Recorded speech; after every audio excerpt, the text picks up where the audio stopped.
Tudo pronto aí, professor? Tudo pronto, cara. Tudo funcionando. Tô te ouvindo bem. Você tá me ouvindo bem também? Estou te ouvindo perfeitamente. Infelizmente. Maravilha. Quer dizer, brincadeira, gente. Que bom que eu estou ouvindo o Daniel perfeitamente. Rapaz, você sabe que eu sou um talento.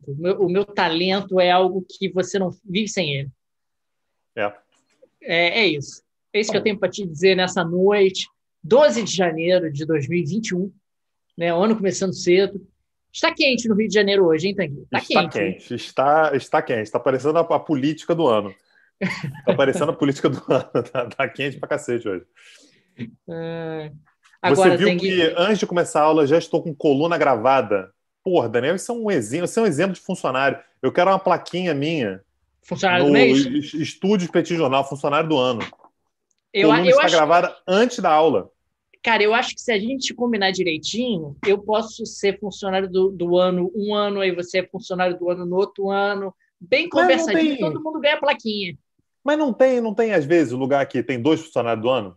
Tem, Então, acontece isso pô, também. setores diferentes e tal. Eu fico como funcionário do ano em política internacional, você fica como funcionário do ano em economia. Acho que é Bom isso, razoável. hein? Bom Isso é isso, hein? legal. Gostei dessa Dá uma ideia, gostei. valorizada, dá um peso legal para o negócio. Porra, bom, Eu hein, acho cara? bom. Acho que a gente pode criar até o Petit Awards. O Petit Awards.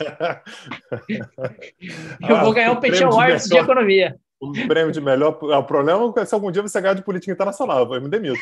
Melhor, melhor coluna de política internacional vai para. Ah, Quando o rapaz. João Felipe da vida ele leva o Petit Award. Imagina, cara, que É, vexame. já pensou? Pode acontecer, né, cara? Vai saber. Que loucura. Então, já estamos no ar, Tanguy? Podemos começar?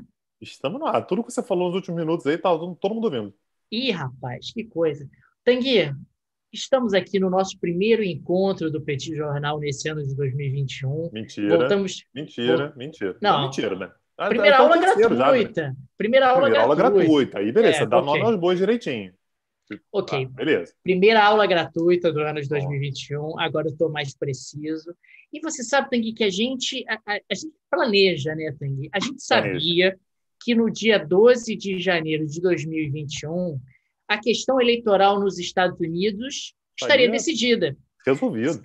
Se a aula gratuita tivesse sido na semana passada, ainda não estava. Não teria Vai como. que acontece um golpe no meio do caminho. Vai Vamos que invadem o imaginar, porra, Capitólio. alguém tenta invadir o Capitólio, alguma coisa assim. Porra, aqui, né? Exatamente. Mas agora não. Agora está tudo resolvido, está definido quem vai ser o presidente dos Estados Unidos e, consequentemente, nós podemos aqui tecer algumas considerações sobre a política do Biden em relação ao Oriente Médio, algo que, inclusive, vai trazer uma série de sinergias na parte de economia e de política internacional. Afinal, o Oriente Médio sempre teve uma importância energética central para os Estados Unidos, é uma área geopolítica importante, estratégica, tem uma série de oportunidades de investimento, tem questões relacionadas a países como a Arábia Saudita, Irã, Israel, e claro, que o Joe Biden, ao assumir a presidência dos Estados Unidos nos próximos dias, já dá para a gente fazer aqui algumas considerações e criar algumas expectativas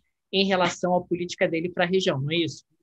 É isso. E a gente fez aqui uma aposta. Essa aqui foi a aposta fácil, né, Daniel? Porque, assim, fatalmente o Oriente Médio vai ser um grande tema, né? Essa aqui não é exatamente uma aposta, né, das mais complicadas.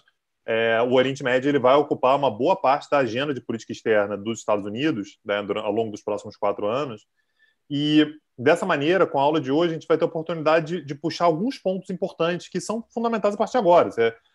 Toda a análise que vai ser feita acerca da política externa do Biden vai girar em torno de algum desses temas, né? Como, por exemplo, quais são os interesses do atual do próximo governo, né? Que assume agora no dia 20 de janeiro. O que eles querem? Qual é a estratégia? Para onde que puxa? Quais são as prioridades? Quem são os parceiros? Então, hoje a gente vai tentar mais ou menos sondar isso.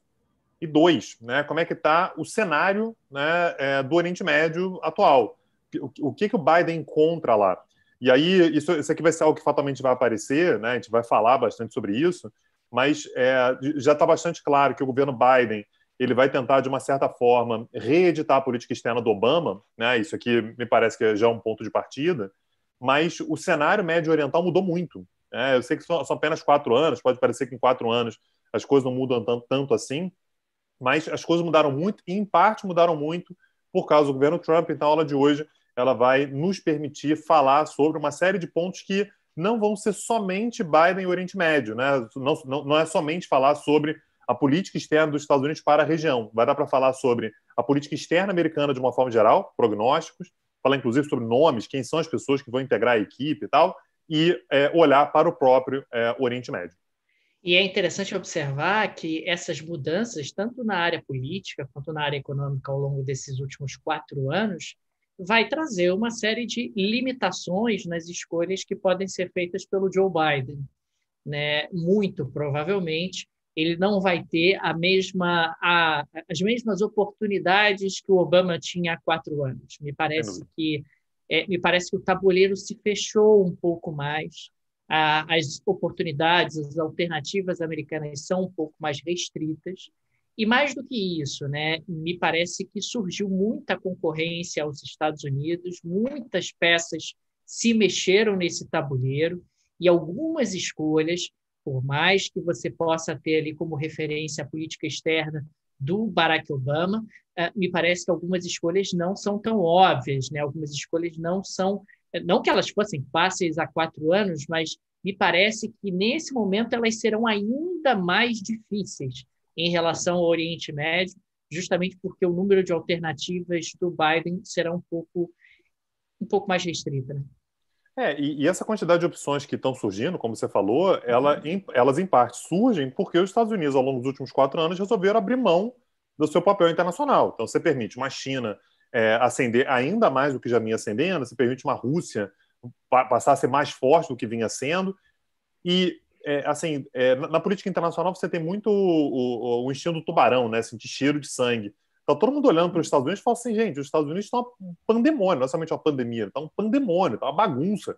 Os caras acabaram de invadir o Capitólio, você tem os trumpistas, você tem questão racial. Os Estados Unidos estão dando demonstrações de enfraquecimento. Não significa um enfraquecimento absoluto, né? Aquele discurso fatalista, já era os Estados Unidos, não era nada, os Estados Unidos vão continuar aí, mas já não são os Estados Unidos fortes como foram há algum tempo atrás. Lembra que quando o Obama assumiu, a eleição do Obama ela foi vista como uma demonstração de força, né? Força da democracia, um negro, ele é jovem, ele se comunica com os jovens, ele tem prioridades diferentes e tal. O momento atual é o momento no qual os Estados Unidos eles demonstram um pouco mais de fraqueza do que demonstraram alguns anos atrás. Agora, acho que um ponto de partida bom para o nosso encontro de hoje são as linhas mestras, né, as guidelines do Donald Trump. Afinal, o nosso Joe Biden ele vai ter que fazer escolhas em cima das escolhas que o Trump fez. É mais ou menos como a teoria dos jogos, né? Você está falando de jogos sequenciais. Depois que você moveu a peça de uma determinada maneira, ao mover aquela peça dessa maneira, isso restringe as escolhas que você vai fazer dali para frente. Então, um ponto de partida me parece trazer aqui essas linhas, né, linhas mestras que foram estabelecidas pelo Donald Trump em relação ao Oriente Médio nesses últimos 4 anos. Eu coloquei essa fotografia que eu acho essa fotografia muito marcante, né, que é o Donald Trump com o rei Saud, né? Salman. Ele é filho do Saud. Ele, é verdade, Saud é o pai dele. Salman bin Saud, né? Ele é da casa Saud, mas é o rei Salman. A família Saud. Ele é dos Saud, lá daquela galera. E ele está ali numa postura, no mínimo, curiosa, quase que dividindo ali. Meio mago, pois é. Meio Senhor dos Anéis, né? E ilustra muito bem porque o Barack Obama teve relações um pouco complicadas com a Arábia Saudita. Eu nunca vou me esquecer da Michelle com aquele véu rosa-choque, né? Porque a Michelle sempre teve uma postura muito feminista, uma postura realmente, uma presença muito forte, muito carismática, etc. E num determinado momento rolou ali uma tensão quando o Obama foi à Arábia Saudita, se a Michelle ia usar véu, não ia usar véu. E eu achei a saída da Michelle brilhante, né? Ela falou, eu vou de véu, mas vai ser rosa-choque, né? Não vai ser esse véu preto, nem o véu de cores mais neutras que são usados na região. Mas eu vou marcar minha posição de que algo diferente está por aqui. Bom, acho que o slogan, né, do Donald Trump, o America First, né, precisa precisa ser colocado como referência fundamental. É aquilo que você dizia há pouco, né? A ideia de que eu não vou ficar estabilizando o mundo. Os Estados Unidos já têm problemas demais para eu me meter em administrar os problemas dos outros, né? Mais ou menos essa era a tônica do Donald Trump, né? Quando a gente fala sobre America First, Daniel, se quiser voltar um pouquinho, eu acho que a gente consegue, inclusive, encontrar qual é o papel do próprio Oriente Médio, né, na ideia de America First. Os Estados Unidos eles assumiram um papel de forma muito relutante, né, de ser o grande organizador do sistema internacional após a Segunda Guerra Mundial. É importante sempre a gente ter em mente que os Estados Unidos já era uma grande potência no final do século XIX, se tornaram a maior potência do mundo após a Primeira Guerra Mundial, já participava, inclusive, da organização do mundo no pós-Primeira Guerra Mundial, com a criação da Liga das Nações, mas se mantinham ainda numa lógica isolacionista, numa lógica de que eu não quero me meter com os assuntos do mundo, porque os assuntos do mundo é a Europa que se mete, a Europa é imperialista, a Europa se mete nos assuntos dos outros, isso não é para mim, eu não quero fazer isso.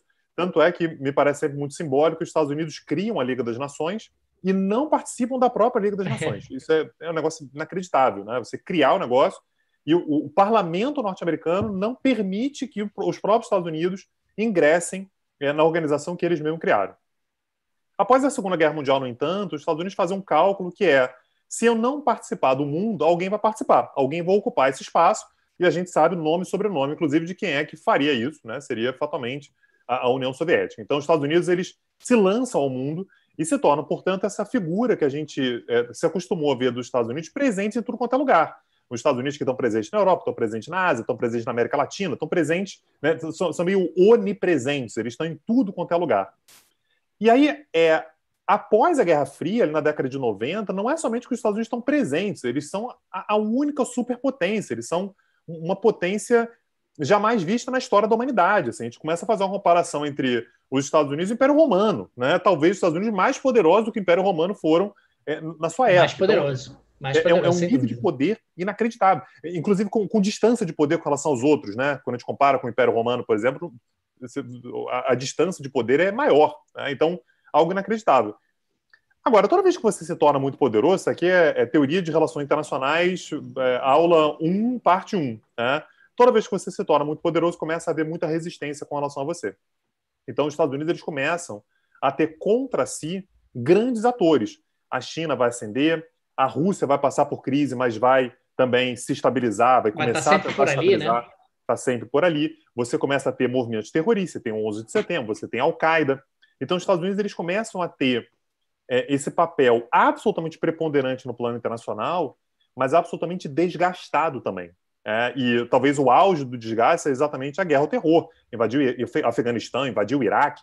Isso tudo leva a muito desgaste da posição americana, tanto é que há o crescimento, o ressurgimento, para ser mais exato, de um sentimento anti-americano muito forte em boa parte do mundo. E, portanto, dessa maneira, você manter um sistema internacional, você custear esse sistema internacional, se torna muito caro, né? Politicamente, economicamente e tal. A crise de 2008 é um ponto de virada, porque é o momento no qual os Estados Unidos são muito prejudicados pela crise que surgiu na sua própria economia, mas economias emergentes não. A China está muito bem, a Índia está muito bem, o Brasil estava muito bem à época, e aí os Estados Unidos olham para o mundo e falam assim: então quer dizer que eu estou fazendo esse tempo todo esse papel de sustentar uma ordem internacional e eu estou quebrado e vocês estão bem. Não dá. Então há, de fato, uma mudança paulatina, não é imediata, mas é uma mudança paulatina nos humores norte-americanos que vão fazer com que o nacionalismo ele volte. Então, é como se fosse o ressurgimento de uma tradição isolacionista americana. É a ideia de que, vocês querem, vocês estão aí achando que são bonzões, então faz o seguinte, toma conta aí. Eu vou fazer o seguinte, eu vou parar de participar de Oriente Médio, paro de participar de OMC, não é sair da OMC, mas é diminuir participação, boicotar a OMC, e vocês vão ver o que vocês fazem aí. Então, isso que a gente falava agora há pouquinho, os Estados Unidos, eles abrem mão de uma participação importante no plano internacional, sustentação do multilateralismo, e é um vácuo. Só que a gente sabe que vácuo é automaticamente ocupado, né? O vácuo ele não permanece. Então, essa lógica de America First, ela tem um peso muito importante no Oriente Médio, que inegavelmente, eu vou falar mais sobre isso depois, a partir da década de 70, principalmente, por conta dos choques do petróleo, os Estados Unidos ocupam um espaço muito importante no Oriente Médio e, de repente, eles saem. Quem é que ocupa esse espaço? E a gente tem algumas respostas, nenhuma delas agrada os Estados Unidos. Irã, Rússia, China, a própria Síria tendo um papel importante na organização da região, né, a China, enfim, então a Turquia, né, também ocupando esse papel. Então, o cenário que o Biden vai encontrar é um cenário no qual esse America First ele já deixa consequências importantes para a região. E a gente está falando de uma situação onde você fez referência há pouco em relação aos organismos multilaterais.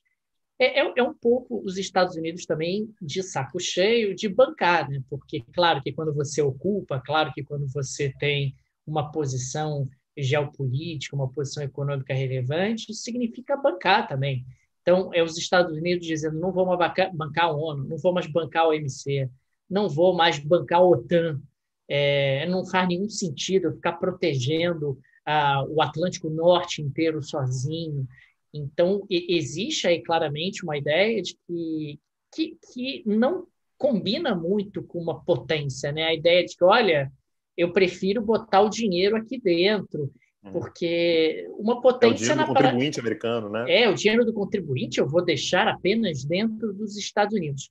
Num certo sentido, me parece um processo até dos Estados Unidos se apequenando, né? Porque, puxa, você com uma economia desse tamanho, com um poder bélico desse tamanho, você dizer que não vai contribuir para a ONU porque você quer economizar meio... Claro que, do ponto de vista político, pode ser extremamente sedutor para uma parcela relevante do eleitorado americano, mas pensando na hegemonia americana, no projeto hegemônico americano em um horizonte de longo prazo, é um tiro no pé. É um tiro no pé. Simplesmente eu dominei o planeta, eu sou hegemônico, mas não quero mais não. Não quero mais não. Vou abrir mão da hegemonia, vou abrir mão. E só para a gente não correr esse anacrônico também, Daniel, só para a gente conseguir entender como é que o humor muda, né? Quando você tem esse gasto para sustentar o plano internacional, naturalmente, eu acho que a própria economia vai explicar isso, você tem momentos que você vai gastar muito e vai ganhar muito, e tem momentos que você vai gastar muito e ganhar pouco. Sim. Né?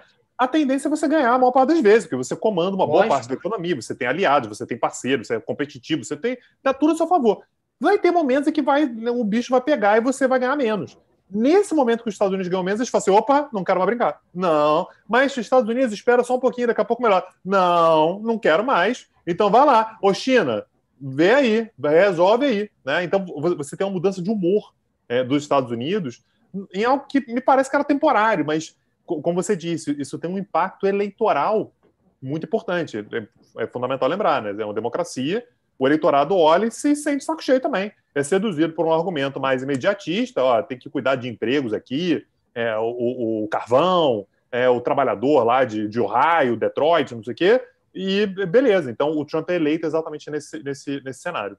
E é interessante que emerge justamente esse Estados Unidos raiz, digamos assim, Isso. Que é os Estados Unidos... Eu não quero saber do planeta. O planeta é problema do planeta. Eu estou focado aqui nos meus problemas domésticos, que é uma tradição americana desde sempre, ou pelo menos Estados Unidos, Alabama, né? Os Estados Unidos, Alabama. Tennessee, isso aqui do Mississippi. Isso aqui é o meu mundo. Europa, isso aqui é o meu mundo. Não é Europa. Onde é que fica a Europa? A Europa é tudo União Soviética. Tanto isso é verdade que em guerras como a Segunda Guerra Mundial, você vê até os relatos dos soldados americanos. Você é de onde? Ele não vai dizer eu sou dos Estados Unidos, não. Ele vai dizer eu sou de Nova York, eu sou de Ohio, eu sou da Califórnia. Quer dizer, o meu mundo é isso aqui, esse quadradinho aqui. Né? Eu vim para cá porque me mandaram e tal, mas eu não entendo muito bem o que eu estou fazendo aqui, não. Porque o meu mundo é Ohio. Né? É um pouco a lógica americana, ou pelo menos a origem americana na sua raiz, e esse é um aspecto que eu acho importante explorar do ponto de vista eleitoral. Isso funciona do ponto de vista eleitoral, particularmente num momento onde os Estados Unidos não apresentarem tanta prosperidade assim. Né, num momento de muita insegurança, de mudança tecnológica, num momento de desemprego forte em algumas regiões, de desindustrialização. Quer dizer, nesse momento eu corro para onde? Para a minha essência. Qual é a minha essência? É Ohio, é Washington, né? Washington lá em cima da Califórnia, Oregon, é Montana, é Dakota. É isso aqui, é o meu quadradinho. Acho que aí a finalização das guerras intermináveis entra dentro desse America First, né? Puxa, eu vou ficar na Síria, no Afeganistão, no Iraque. Não faz nenhum sentido, gastando toneladas de dinheiro. Encerra essas guerras e manda todo mundo para casa. E aí, assim, pessoal que já acompanha a gente há mais tempo, já falou isso aqui várias vezes, mas é importante colocar aqui mais uma vez. Essas guerras elas foram iniciadas depois do 11 de setembro pelo governo George W. Bush, que era um republicano. E o Trump é um republicano. Só que eles não são republicanos da mesma cepa, né? Já que a gente está falando sobre o coronavírus incessantemente, eles não são republicanos da mesma cepa. O George W. Bush é um republicano tradicional. É um republicano de uma família tradicional, inclusive, assim, de um filho de um ex-presidente, ele presidente, né? Então tem 3 mandatos presidenciais somente na minha família, e o outro foi governador durante anos e mais anos da Flórida, né? O Jeb Bush. Então, eles são rivais políticos, né? Então, quando o Trump fala vamos acabar com essas guerras intermináveis que esses caras do establishment, dos partidos tradicionais, esses caras que querem que você, trabalhador americano, contribuinte americano, pegue o seu dinheiro aqui e mande para combater terrorista lá no Iraque. Você não sabe nem onde é que fica o Iraque. Se eu te mostrar um mapinha, você vai achar o Iraque na 43ª tentativa, que você não sabe onde é que fica. Por que ele está mandando dinheiro para lá? Né? Então, quando ele assume, ele diz, vamos acabar com essas guerras. Aí é curioso, né, Daniel? Porque o Obama já tinha prometido isso também, né? Acabar com as guerras do Bush. E o Trump vai falar, vou acabar com as guerras do Bush. E ninguém consegue acabar. E é sempre importante a gente lembrar que os Estados Unidos são um país de mais de 300 milhões de habitantes, que tem 2 partidos. Às vezes a gente fala que bipartidarismo, etc. Parece que é homogêneo, né? Parece que é homogêneo. Se você pega o Partido Democrata ou mesmo o Partido Republicano, não precisa nem falar dos governadores ou se espalhar pelo país. Basta ficar na Câmara dos Deputados. Pega a Câmara dos Deputados, o Partido Democrata, que agora que é majoritário na Câmara dos Deputados. No Partido Democrata, gente, você vai ter pessoas socialistas, e vai ter gente de centro-direita. Poderia tranquilamente estar no Partido Republicano. Ele está no Partido Democrata ali por acaso, mas ele poderia tranquilamente. O Partido Democrata, você vai ter gente no Partido Democrata nos Estados Unidos que, se a gente trouxesse para o Brasil, você vai ter gente do PSOL ao DEM dentro do Partido Democrata.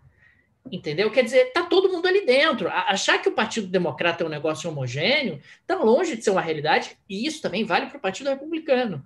E quando a gente pega o próprio Joe Biden está longe de ser uma unanimidade no Partido Democrata. Tem muita gente no Partido Democrata que acha ele de direita, que acha ele conservador demais, etc.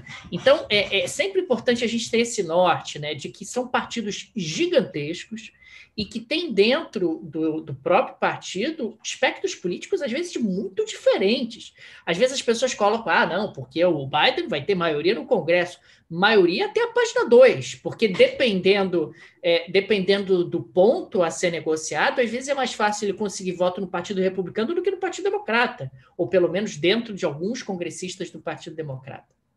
E isso você está falando é importante porque o Trump ele promoveu ao longo dos últimos anos, não vou nem colocar no passado porque a gente não sabe como é que vai ficar, mas ele promoveu uma mudança do Partido Republicano. O Partido Republicano hoje é um partido que agora, a gente não sabe como é que vai ser mês que vem, mas agora é um partido muito diferente da sua essência. Isso aqui a gente já comentou aqui outras vezes também. A tradição reaganista, né, assim, que volta lá no presidente Reagan, na década de 80, o Partido Republicano, defensor das liberdades e tal, não interferência do Estado na economia, conservador em termos de aborto, não sei o quê. E você tem um partido republicano pós-Trump, na verdade, durante o governo Trump, que é um governo que é muito mais conservador do que era durante o governo do Reagan. O que está em jogo nesse momento é o que vai ser o Partido Republicano. É o Partido Republicano que volta na sua raiz ou é o partido que conseguiu ganhar 75 milhões de votos com o Trump à sua frente? O Partido Republicano não sabe agora, está se dissolvendo, né? A galera está meio que saindo e tal. Assim, inclusive, expoentes importantes do governo Trump estão saindo do governo agora porque assim, a gente não sabe como é que vai ser, mas talvez tenha inclusive impeachment. Falta 8 dias para o fim do mandato, é capaz de ter impeachment. Então, tudo isso é importante para a gente conseguir entender como é que o governo Trump ele faz determinadas mudanças na sua política externa, na política externa americana, que não são mudanças apenas com relação ao governo Obama, mas mudanças também com relação ao governo do Bush, governo do Reagan, governo de outros países.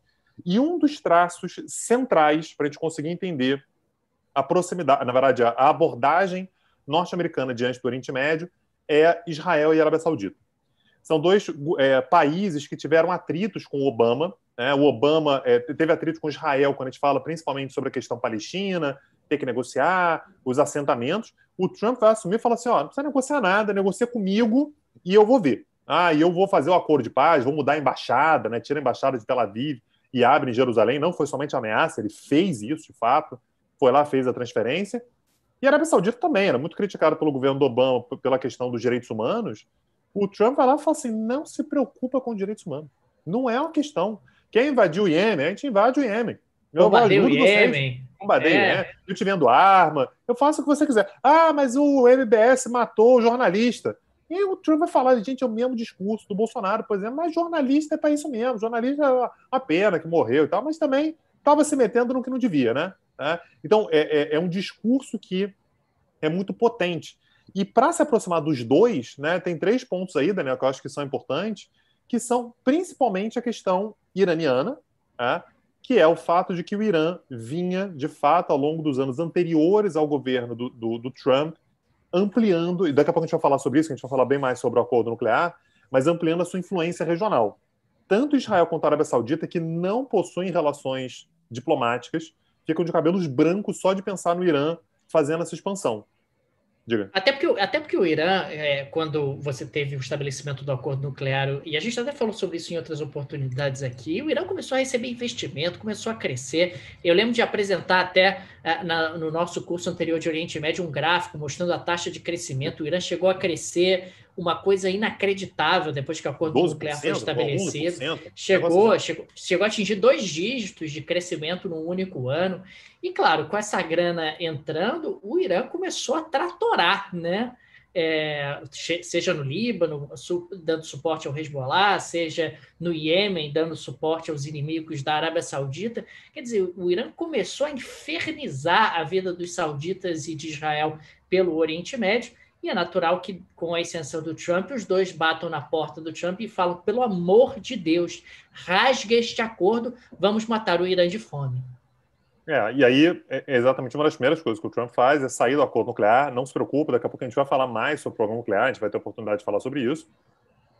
E diminui, portanto, o isolamento israelense também. Israel era um país que vinha sendo muito criticado pela questão palestina, por não negociar, por ter um governo, né, bastante polêmico assim, em diversos pontos, né, principalmente na questão palestina, que era o governo do Netanyahu. Os assentamentos, né? O Benjamin Netanyahu deixa os assentamentos rolarem soltos, né? Estimula os assentamentos nos territórios palestinos. E aí, assim, e tanto Israel quanto a Arábia Saudita não podiam ter um amigo melhor do peito no mundo do que o governo Trump. Tá? E sabe o Acordo de Paris. Também o Acordo de Paris é a mesma coisa que todo mundo já conhece. Tá? É o politicamente correto, querem impor uma agenda climatista, globalista, né, para impedir os Estados Unidos de crescerem. E aí rola umas loucuras, né, Daniel, de dizer que a agenda climática é uma agenda chinesa. Sendo que a China, até outro dia, também era um país que não queria nem saber de meio ambiente, usava carvão para absolutamente tudo. Mas aí, na medida que os Estados Unidos saem do Acordo de Paris, a China percebe a oportunidade e começa a investir em tecnologia verde. Exatamente para vender tecnologia verde, já que os Estados Unidos estão abrindo mão dessa postura. E aí o governo Trump muda a sua posição, começa a dizer que não, a agenda ambiental é uma agenda pró-China. E sempre foi uma agenda muito mais próxima dos Estados Unidos do que da China. Né?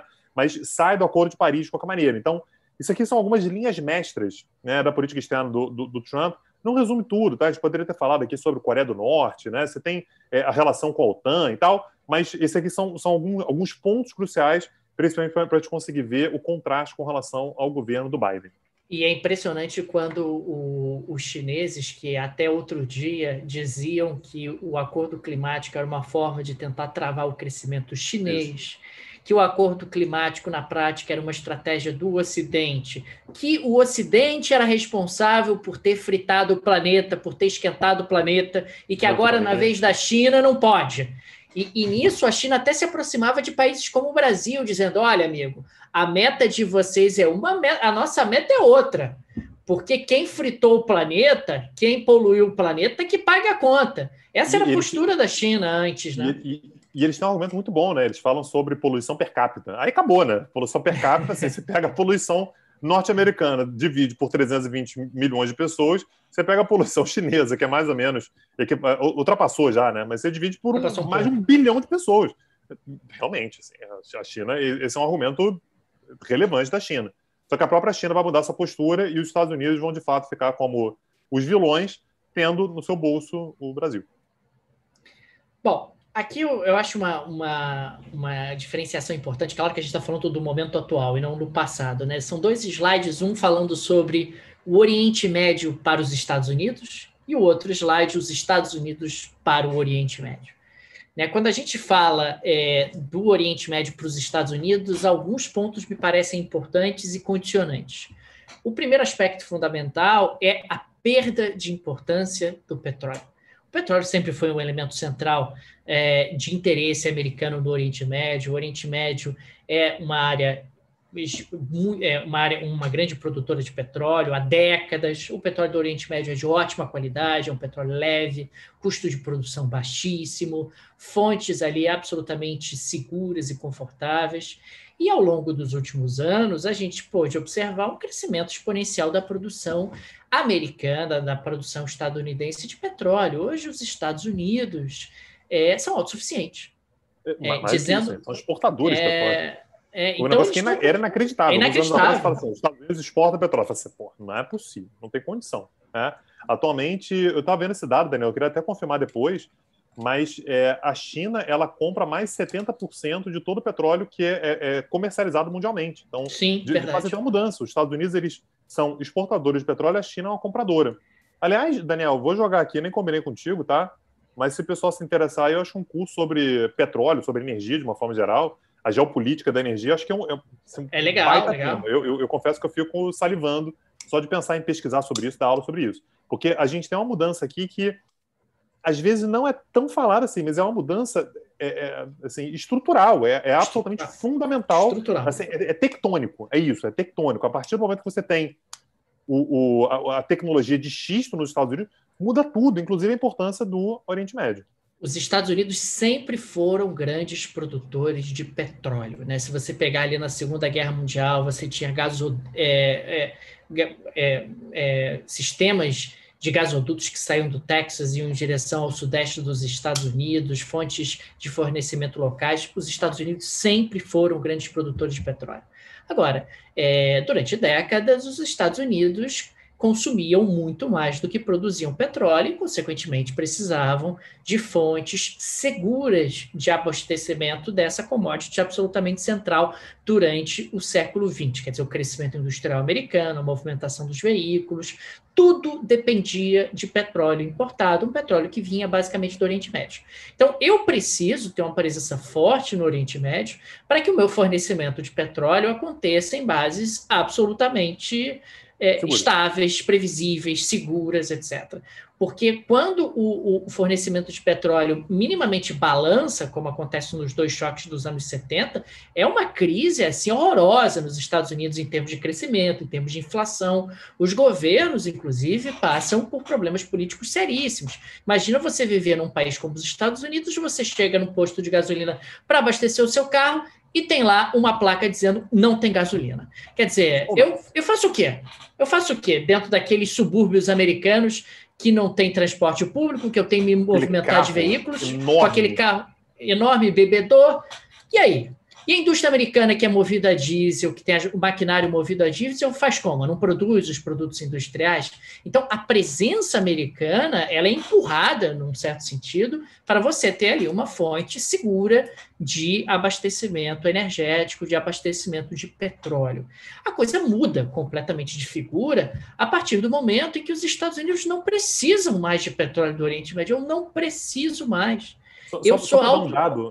Só para dar um dado assim, que eu acho que ilustra muito bem isso, Daniel.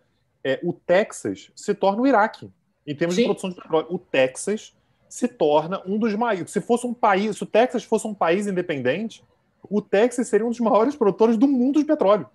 Isso assim, por que só o Texas? Só o Texas. Sem considerar a produção no Alasca, em outras regiões dos Estados Unidos e tal. Exato. Só o Texas já seria uma potência energética nível mundial. Então, só para ilustrar isso aí. Então, quando você olha para o Oriente Médio, os Estados Unidos hoje já olham para o Oriente Médio. Pô, mas tá trabalho, né? Tô de cabeça, eu tô lá para quê mesmo? Né? Você começa a pensar realmente, por que eu tô ali no Oriente Médio? Eu não preciso mais desse petróleo que eles vendem. O que eu tô fazendo ali? É natural que você perca um pouco de interesse em relação ao Oriente Médio. O Oriente Médio não tem mais para os Estados Unidos a centralidade que tinha há 20 anos. Não tem Não. mais. Não E tem aí mais. rola uma dúvida, né? Ficar ou não ficar. Mas aí, Daniel, eu não sei se você jogou War na sua adolescência, né? Quando você joga War, aqui dica para os novatos de War, uma coisa muito inteligente é você dominar o Oriente Médio. Dominar o Oriente Médio, você tem acesso à Europa, você tem acesso à África, você tem acesso à Ásia, você tem acesso ao próprio Oriente Médio. Oceano Índico, né? Você pega do Irã, você vai direto para a Índia. Então, o Oriente Médio, ele segue sendo muito, muito relevante do ponto de vista geopolítico, mesmo que a energia já não seja mais tão importante assim. Só que antes você tinha dois elementos, né? Você tem a questão geopolítica e o petróleo. Atualmente é só a questão geopolítica. E aí vai ter muita gente que fala assim: ah, cara, porra, tem certeza? Só porque, assim, tudo bem, é importante e tal. A questão é que, como a gente já falou, a partir do momento que você sai do Oriente Médio, alguém vai assumir. Pode ser a Índia, olha como é que a Índia aparece no mapa ali, para, porra, é distante e tal. Olha a distância da Índia para o Irã. Olha como é que é perto, né? A China está do lado. Assim, pensando em termos de A China infraestrutura, está aqui. A China é muito próxima. Dá para ver o Nepal ali, né? Na imagem o Nepal aparece. É muito perto, né? A gente está falando sobre a Rússia. A Rússia também, Daniel, acho que tem uma questão cognitiva, né? A gente fecha o olho e pensa na Rússia, a gente pensa tudo nevando, né? Frio e tal. E o Oriente Médio é muito quente, muito árido, parece o Rio de Janeiro nesse momento. Mas é muito perto, né?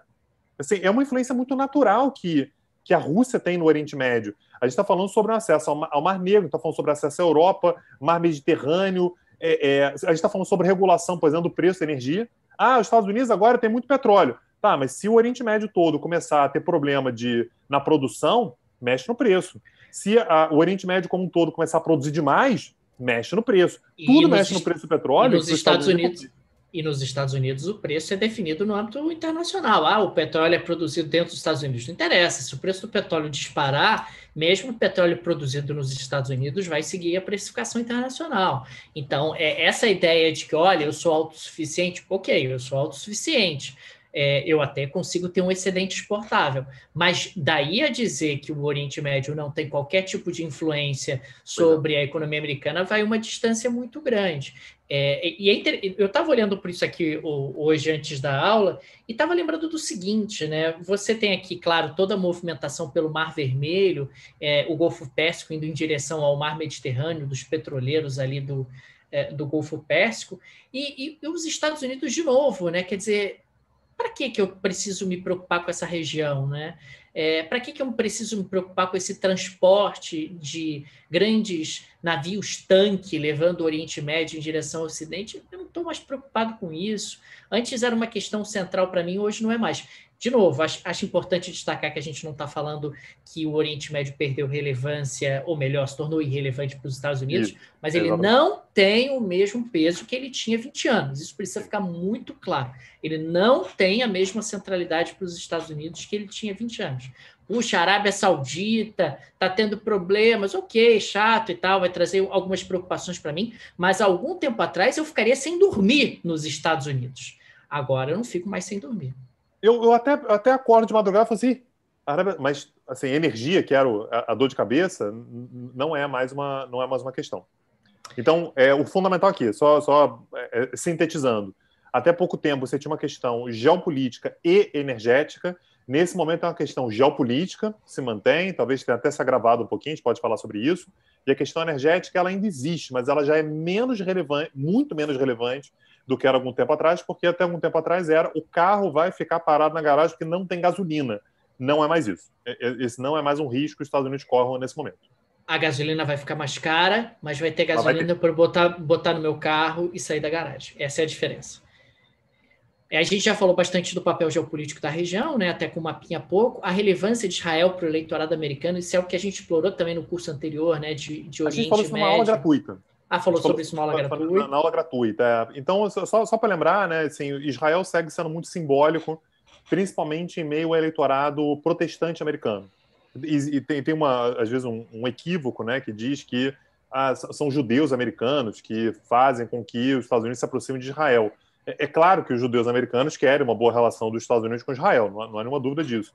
Mas eles são a parte pequena da população americana. A gente está falando de 8%, né, da população americana. Quem, de fato, faz muito lobby para os Estados Unidos manter uma relação muito próxima a Israel, isso faz com que, assim, eleitoralmente, Israel seja absolutamente crucial para os Estados Unidos, é o eleitorado protestante. Aliás, o presidente Jair Bolsonaro, quando vai para um protesto com a bandeira de Israel, ele está emulando exatamente o mesmo raciocínio. Quando ele visita Israel, né? Ele está mandando uma mensagem para quem? Para os evangélicos brasileiros. Ele não está mandando uma mensagem para os judeus brasileiros, que também não são um percentual tão relevante da população brasileira.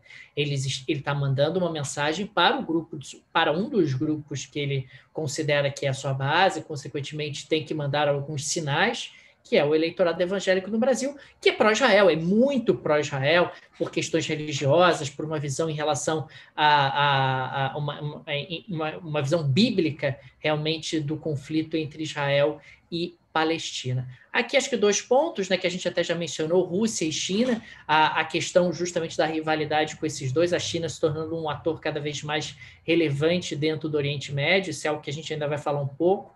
E tem um ponto crucial aqui, Daniel, quando a gente fala sobre Rússia e China, porque durante muito tempo os Estados Unidos olhavam para a Rússia e falavam assim, ameaça. A China, ameaça. Só que, ultimamente, a gente tem tido uma aproximação entre Rússia e China. Então, isso é uma preocupação enorme. Aí, cara, dá para voltar na geopolítica lá do Mackinder, tá? Não vou nem estruturar isso aqui, mas aquela ideia de que quem domina a ilha mundo, né, que é a Ásia, a Europa e aquele blocão ali no qual a Rússia está, domina o mundo. Durante muito tempo, lá no início do século XX, a preocupação, por exemplo, dos britânicos era a possibilidade de uma junção da Rússia com a Alemanha. Então, se juntar a Rússia e a Alemanha, eles vão dominar isso aqui e já era, assim, não vai ter para ninguém. Isso não aconteceu, em parte porque sabia-se que essa era uma preocupação, tanto é que a Rússia e a Alemanha ficam em lados opostos, né, exatamente porque há uma tentativa de desvincular os dois, e talvez isso esteja acontecendo agora entre Rússia e China. E quem fica de fora nisso aí são os Estados Unidos, que não estão nem na ilha mundo, né? Os Estados Unidos estão afastados, eles estão distantes. Os Estados Unidos, durante muito tempo, eles se mantiveram na ilha mundo porque eles estavam lá com investimentos, com parceiros e tal. O governo Trump tirou os Estados Unidos da ilha mundo, né? De novo, ilha mundo é aquele blocão, né, que envolve a Eurásia, né? A gente pode chamar assim. Os Estados Unidos que dá para você que dá para você ir a pé no limite da Península Ibérica até a ponta da China, né? Isso, até a Coreia do Norte você vai, né? Até a Coreia do Sul, até a pontinha da Coreia do Sul você consegue ir. Então, os Estados Unidos saíram, resolveram abrir mão dessa posição. Então, essa é mais uma mudança geopolítica que não tinha durante o governo do Obama e que tem agora durante o governo do Biden. Agora, então, a gente está falando de um momento onde é uma inflexão em relação ao que a gente já teve no passado, né? O Nixon, quando viaja à China, na década de 70, é aquela coisa, oi, China, você não quer ser minha amiga? Isso. Eu estou sabendo aí que você não está falando com a União Soviética e tal. Que tal? Fotos com Stalin, tá tudo bem? As suas fotos com Brezhnev, como é que tá aí? Tá tudo certo? Então, pô, você não quer ser minha amiga e tal, vamos jogar esses soviéticos pro lado. Agora está acontecendo exatamente o contrário, né? Quer dizer, os russos e os chineses se aproximando e, num certo sentido, isolando os Estados Unidos. Aqui o contrário, né? Quer dizer, os Estados Unidos para o Oriente Médio, e aí eu não consigo não lembrar do Egito e da mesada que o Egito recebe desde 1979, quando estabeleceu relações diplomáticas com Israel, quando você teve ali o acordo de paz entre Israel e Egito. Eu Daniel, lembro que para dar uma ideia aqui, hein? Vou jogar aqui a ideia, hein?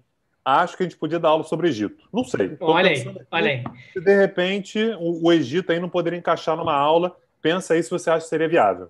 E eu acho interessante porque eu lembro que na época da Primavera Árabe, Tanguy, quando a coisa começou a balançar, puxa, a Irmandade Muçulmana venceu as eleições, os militares do Egito ficaram enlouquecidos simplesmente com a possibilidade dos Estados Unidos cortarem a mesada.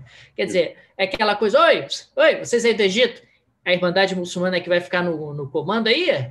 Tem certeza? Pode ser tem certeza? Pode ser que eu esteja cortando a mesada aí em breve, hein? Eu ouvi rumores que a Irmandade Muçulmana não quer mais conversar com Israel. Você tem certeza que não vai mais conversar com Israel?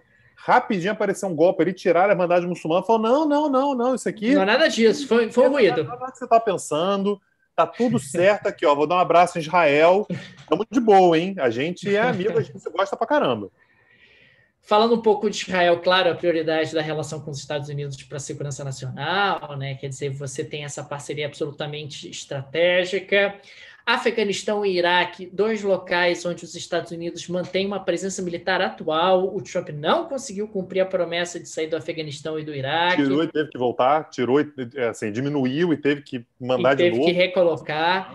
Mesmo no caso do Iraque, né, os Estados Unidos estão expulsos do Iraque, né? O parlamento iraquiano expulsou os Estados Unidos e mesmo assim eles não saíram. E no caso do Afeganistão, também mantém a sua presença ainda em conversações com os talibãs. No caso do Irã... podíamos falar sobre o Afeganistão em algum momento aí também, hein? Acho que também é um país aí que, de repente, sei lá, poderia aparecer eventualmente em algum lugar aí. O Irã não, porque o Irã a gente já falou, né? No último curso, o pessoal fez o último curso com a gente já teve uma aula somente sobre, aliás, baita aula, né? Excelente aula, fiquei muito satisfeito. Inimigo, assim, inimigo... O Irã é o arqui-inimigo, é o arqui-inimigo na região, né? É o arqui-inimigo da região dos Estados Unidos. A gente costuma dizer que, assim, a China, ela não chega a ser inimiga, ou talvez ainda, sei lá se eu coloco ainda... Adversária, talvez seja melhor. Né? Rival, adversário e tal. O Irã não, o Irã é inimigo. Então, o Irã, ele recupera um negócio meio Roberto Jefferson, né? Aquilo que há de mais, os instintos mais primitivos que tem dentro dos Estados Unidos afloram quando você fala sobre a questão iraniana. Tanto é que o Obama tentou falar, se num acordo e tal, houve uma parte do voto no Trump foi, eu vou sair do acordo nuclear. Houve apoio do eleitorado americano para sair do acordo nuclear. Então, isso é um pouco importante. É um pouco aquela coisa, né? Você não vê, nem hoje, nem há 10 anos, nem há 30 anos, Estados Unidos e China trocando tapa. Né? Você não vê isso. Pelo contrário, Estados Unidos e China tiveram, historicamente, até no próprio século XX, uma relação relativamente boa. Os Estados Unidos ajudaram a China na Segunda Guerra Mundial, entraram ali apoiando a China na Segunda Guerra Mundial, tem a relação do Nixon até com o Mao Tse-tung. Quer dizer, bons parceiros comerciais do mundo, né? Bons parceiros econômicos, nem comercial, econômico, de uma forma geral do mundo. Bons parceiros comerciais e tal, mas você não consegue imaginar China e Estados Unidos trocando tapa, jogando um míssil um na cabeça do outro, diferente da relação Estados Unidos e Irã. Quer dizer, a vontade dos Estados Unidos de entrar numa guerra aberta com o Irã é enorme. Eles não entram porque não passado, Daniel, mas se eles pudessem...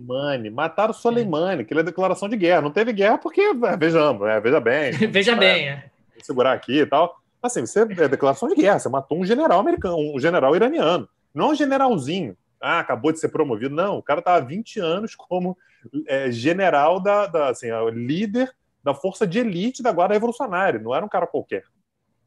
Ou seja, se eu pudesse explodir o Irã, eu explodiria, né? Eu sumiria, jogaria o Irã no mar, né? Porque agora não dá e tal, mas podendo, faria. A Líbia, que aliás, talvez seja o maior passivo da política externa do Barack Obama, né? Aquela intervenção absolutamente desastrada na Líbia, a Líbia caótica, a Líbia que desmoronou depois daquela operação americana, que acho que todo mundo lembra do Gaddafi sendo caçado na rua, espancado até a morte, um negócio absolutamente marcante. E os curdos, né, Tang? Os curdos que foram aliados e abandonados pelos Estados Unidos num passado recente, quer dizer, os curdos que servem para combater o Estado Islâmico, para a hora que, poxa, os curdos tentam ali chegar com as suas demandas, os Estados Unidos falam, veja bem, tem a Turquia... será? A Turquia é membro da OTAN, então não sei. Quem fosse... aqui. Aí os curdos começam a mandar mensagem para os Estados Unidos, aí sabe aquela mensagem do WhatsApp que só tem um tique? Não chega o segundo tique.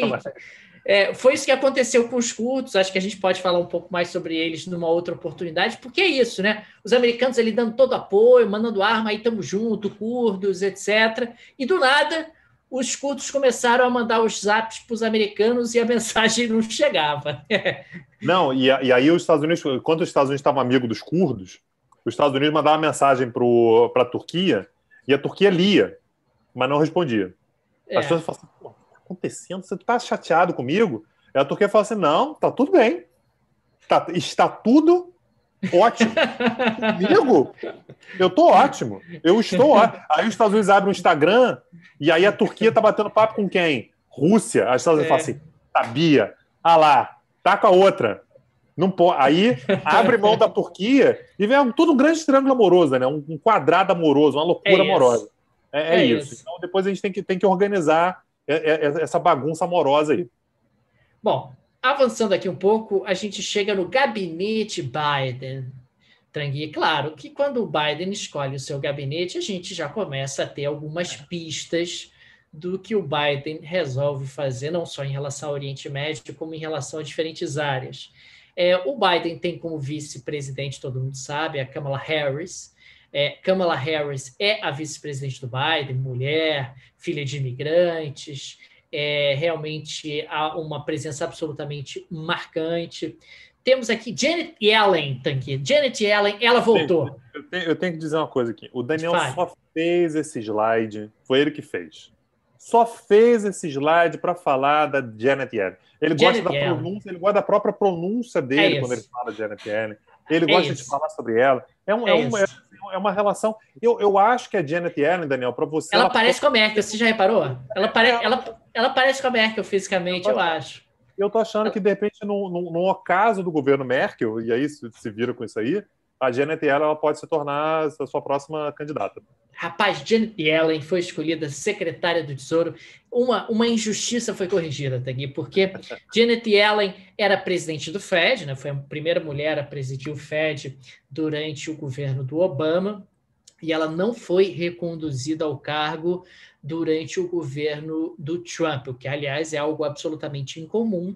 Nos Estados Unidos, você acaba só não reconduzindo ao cargo o presidente do Fed quando ele não quer.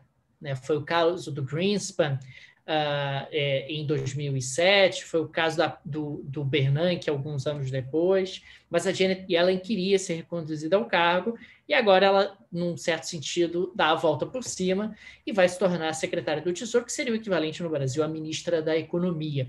E a Janet Yellen, ela ficou muito conhecida pelo quantitative easing, né, por uma política monetária bastante frouxa, de estímulos Você feita apoia isso, Daniel?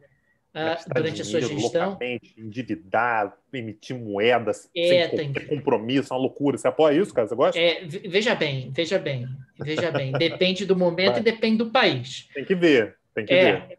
Ah, emitir dólar loucamente. Tranquilo. Porque é dólar, né, Tanque? Dólar Dólar pode. todo mundo aceita. Dólar todo mundo aceita. Emitir real loucamente. Aí não. Acho que vai dar ruim. Entendi. Acho que vai dar ruim.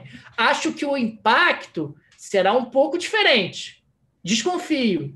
Desconfio que vai dar ruim, ao contrário de emitir dólares, como fez a querida Janet Yellen. Então, Tem uns elogios elásticos. Eu estou percebendo que tem uns elogios elásticos aí da sua parte, né? Mas tudo bem, o pessoal está perguntando aqui se você já considera a Janet Yellen sua amante, né? Diante do afastamento eventual da Merkel. Eu Não, achei é cedo. É um muito flerte, cedo. curtiu no Instagram. Entendi. Estamos trocando alguns curtiu 4 fotos no Instagram. É isso. Estamos trocando alguns apps, algumas mensagens, em momentos inoportunos, né? Mas por enquanto é só isso. Eu continuo fiel à Angela. Angela, né? Angela. E aí, claro que isso também tem gerado até um certo otimismo em relação a políticas de estímulo, que eventualmente podem gerar um impacto positivo sobre a economia dos Estados Unidos. Aqui, Tanguy, temos o National Security Advisor, o Jake Sullivan, né? Ele foi integrante já do governo do Obama, né? Como a gente vai ver que isso acontece diversas vezes. O Kerry chegou a ser candidato, né? Ele chegou a ser candidato à presidência e foi secretário de Estado do Obama também. Né? Vai ser um enviado especial para o clima. Né? E a gente vai ter também a Gina McCarthy, que também foi integrante do governo Obama, né? Também na questão climática. Eu acho curioso, né? Quando a gente olha só para esse slide aqui, a importância da questão climática, né? Olha como sem dúvida. Esse é o ponto central. Enorme durante o governo dele. Isso foi, aliás, um dos elementos mais importantes dos debates, por exemplo, né, com Trump. O Trump falou o tempo todo, você quer fazer um Green New Deal, né? Você quer reestruturar a economia toda em torno da questão climática e tal. E ele quer mesmo. E ele quer mesmo. Na hora, Ele ele ficava meio constrangido. Ele falou assim, não é verdade. bem Não é bem isso, assim? não é isso tudo. Mas tá? Não é, mas é. Na prática é isso mesmo. Eu quis colocar até esses dois nomes aqui, porque você tem dois nomes de destaque para a questão climática, né? Quer dizer, você tem o John Kerry, que, como você colocou há pouco, dispensa apresentações, e tem National Climate Advisor, quer dizer, você tem um assessor presidencial especial e tem você tem ali uma national climate, quer dizer, a questão do clima atingindo realmente uma centralidade durante o governo do Biden, não apenas do ponto de vista político, mas do ponto de vista econômico. É a ideia de que a economia verde é algo absolutamente incontornável e que os Estados Unidos precisam tomar a liderança neste processo.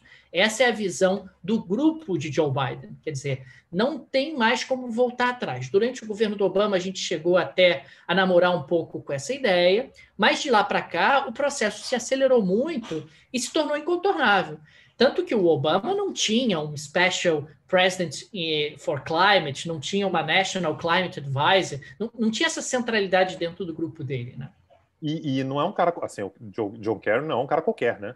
É um cara muito sênior, é um cara muito grande dentro dos Estados Unidos de novo. Ele foi candidato à presidência pelo Partido Democrata e foi secretário de Estado. Então é um cara realmente muito grande.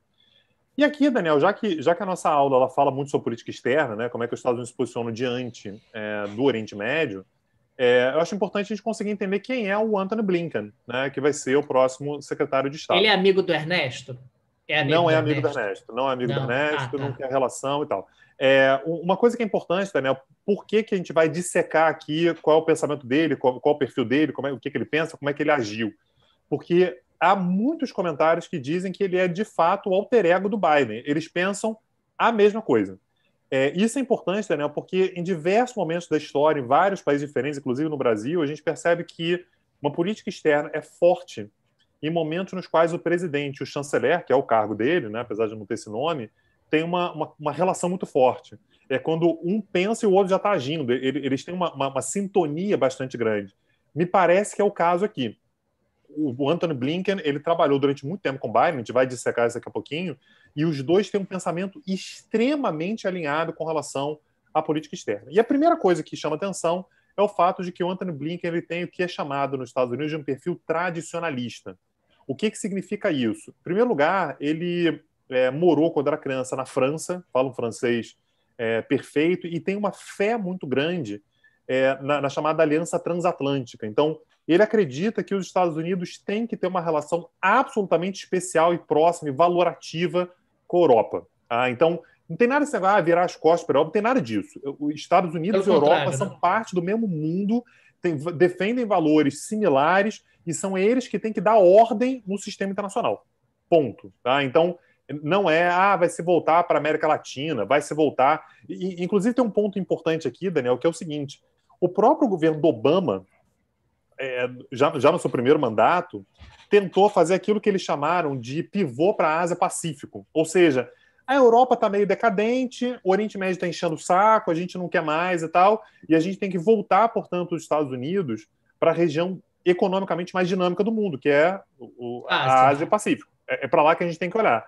Inclusive para tentar cercar a China, né? Para a China não ter tanto espaço para aproveitar sozinha essa parte da economia mundial. Não é o perfil do Blinken. Tá? O Blinken ele considera que, ok, economicamente tem que olhar para lá, mas politicamente é a Europa. É isso que tem que fazer. E o que é fundamental ele já está na política externa americana há muito tempo. Ele participou, por exemplo, do Conselho de Segurança Nacional de 2004, de 94 a 2001, governo Clinton. Olha como é que ele já está... Ele está indo para o terceiro presidente democrata, né, entremeados por presidentes republicanos. Então, desde 94, ele já trabalha com a política externa americana. E em 2002, o Biden era senador, foi senador durante muito tempo. Ele saiu, portanto, da Casa Branca, porque o Clinton passou o poder para o Bush, e ele foi para o Senado. Não foi para o gabinete do Biden, para assessorar o Biden. Foi para o gabinete do Biden. Então, E esse elemento aqui me chamou muita atenção, porque o Biden, inclusive, um dos elementos que está no currículo dele é que ele apoiou a invasão do Iraque, talvez tenha sido, em parte, uma sugestão do Blinken, etc., ou pelo menos o Blinken aparentemente concordava, né? Ali, fazia parte do momento. Muitos democratas apoiaram, né? Assim, é importante lembrar que quando o Bush invadiu o Afeganistão, a invasão ao Afeganistão era uma unanimidade nos Estados Unidos, né? Eu vi esse dado ontem. O Bush, no momento da invasão ao Afeganistão, chegou a bater 88% de aprovação. 88% de aprovação. Os democratas todos achavam que tinha que invadir mesmo. No Iraque já era um pouco diferente, já tinham se passado 2 anos, um ano e meio, né? O clima já não era mais Já foi bem mais polêmico, já foi bem mais polêmico. Não tinha apoio internacional. Não tinha apoio internacional. Mas muitos democratas, principalmente, isso é muito curioso, né? De perfil mais tradicional, daquela galera que acreditava que os Estados Unidos tinham que ser a força que ia levar a democracia, os valores liberais para o mundo, apoiaram o Blinken, assim como Biden, foi um desses. Então não espere um chanceler americano vai falar assim, não, a não intervenção, nada disso. Ele apoiou lá atrás, e não é que apoiou ele para falar assim, acho que não deveria ter invadido. Não, naquele momento era isso mesmo, tinha que ter invadido mesmo. E é interessante que, num certo sentido, o Biden, Tanguy, é quase um republicano, né, Tanguy? Ele está muito perto ali da franja, da fronteira, tem uma série de sinergias centrão, né? E similaridades. Desculpa, centrão no Brasil tem outro significado. Ele é um político de centro. Assim, o de centro, ele dá um espirro na hora de preencher a ficha lá, marca o xizinho no lugar errado. Ele podia ser um republicano da esquerda ou um democrata da direita. Ele tá ali no limiar.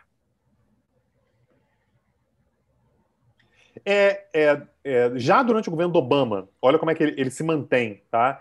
Ele foi vice-assistente do presidente e acumulava o cargo. Olha a importância que ele já tinha para a política externa.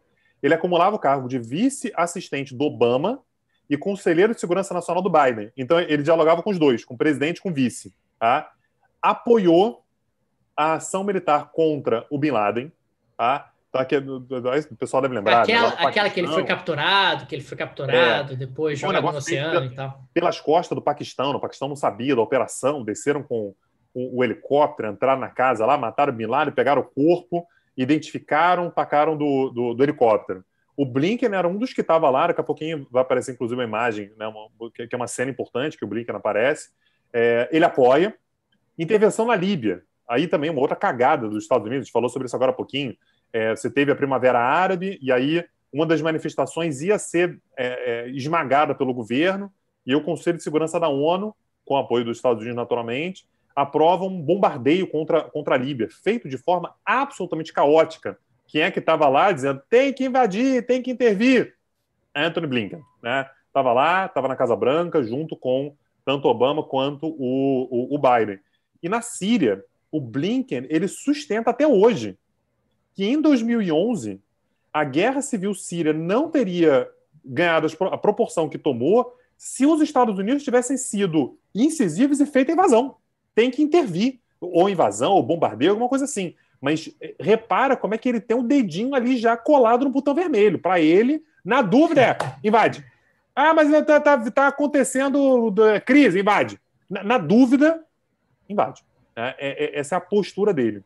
É impressionante, né? A gente está falando de um retorno aí para uma América mais intervencionista, mais presente, mais militarista, menos isolacionista. Quer dizer, a gente está dando aqui um belíssimo cavalo de pau, né, Tânia? Mas com um elemento importante, Daniel, porque já há uma tolerância muito menor do eleitorado americano com relação a intervenções.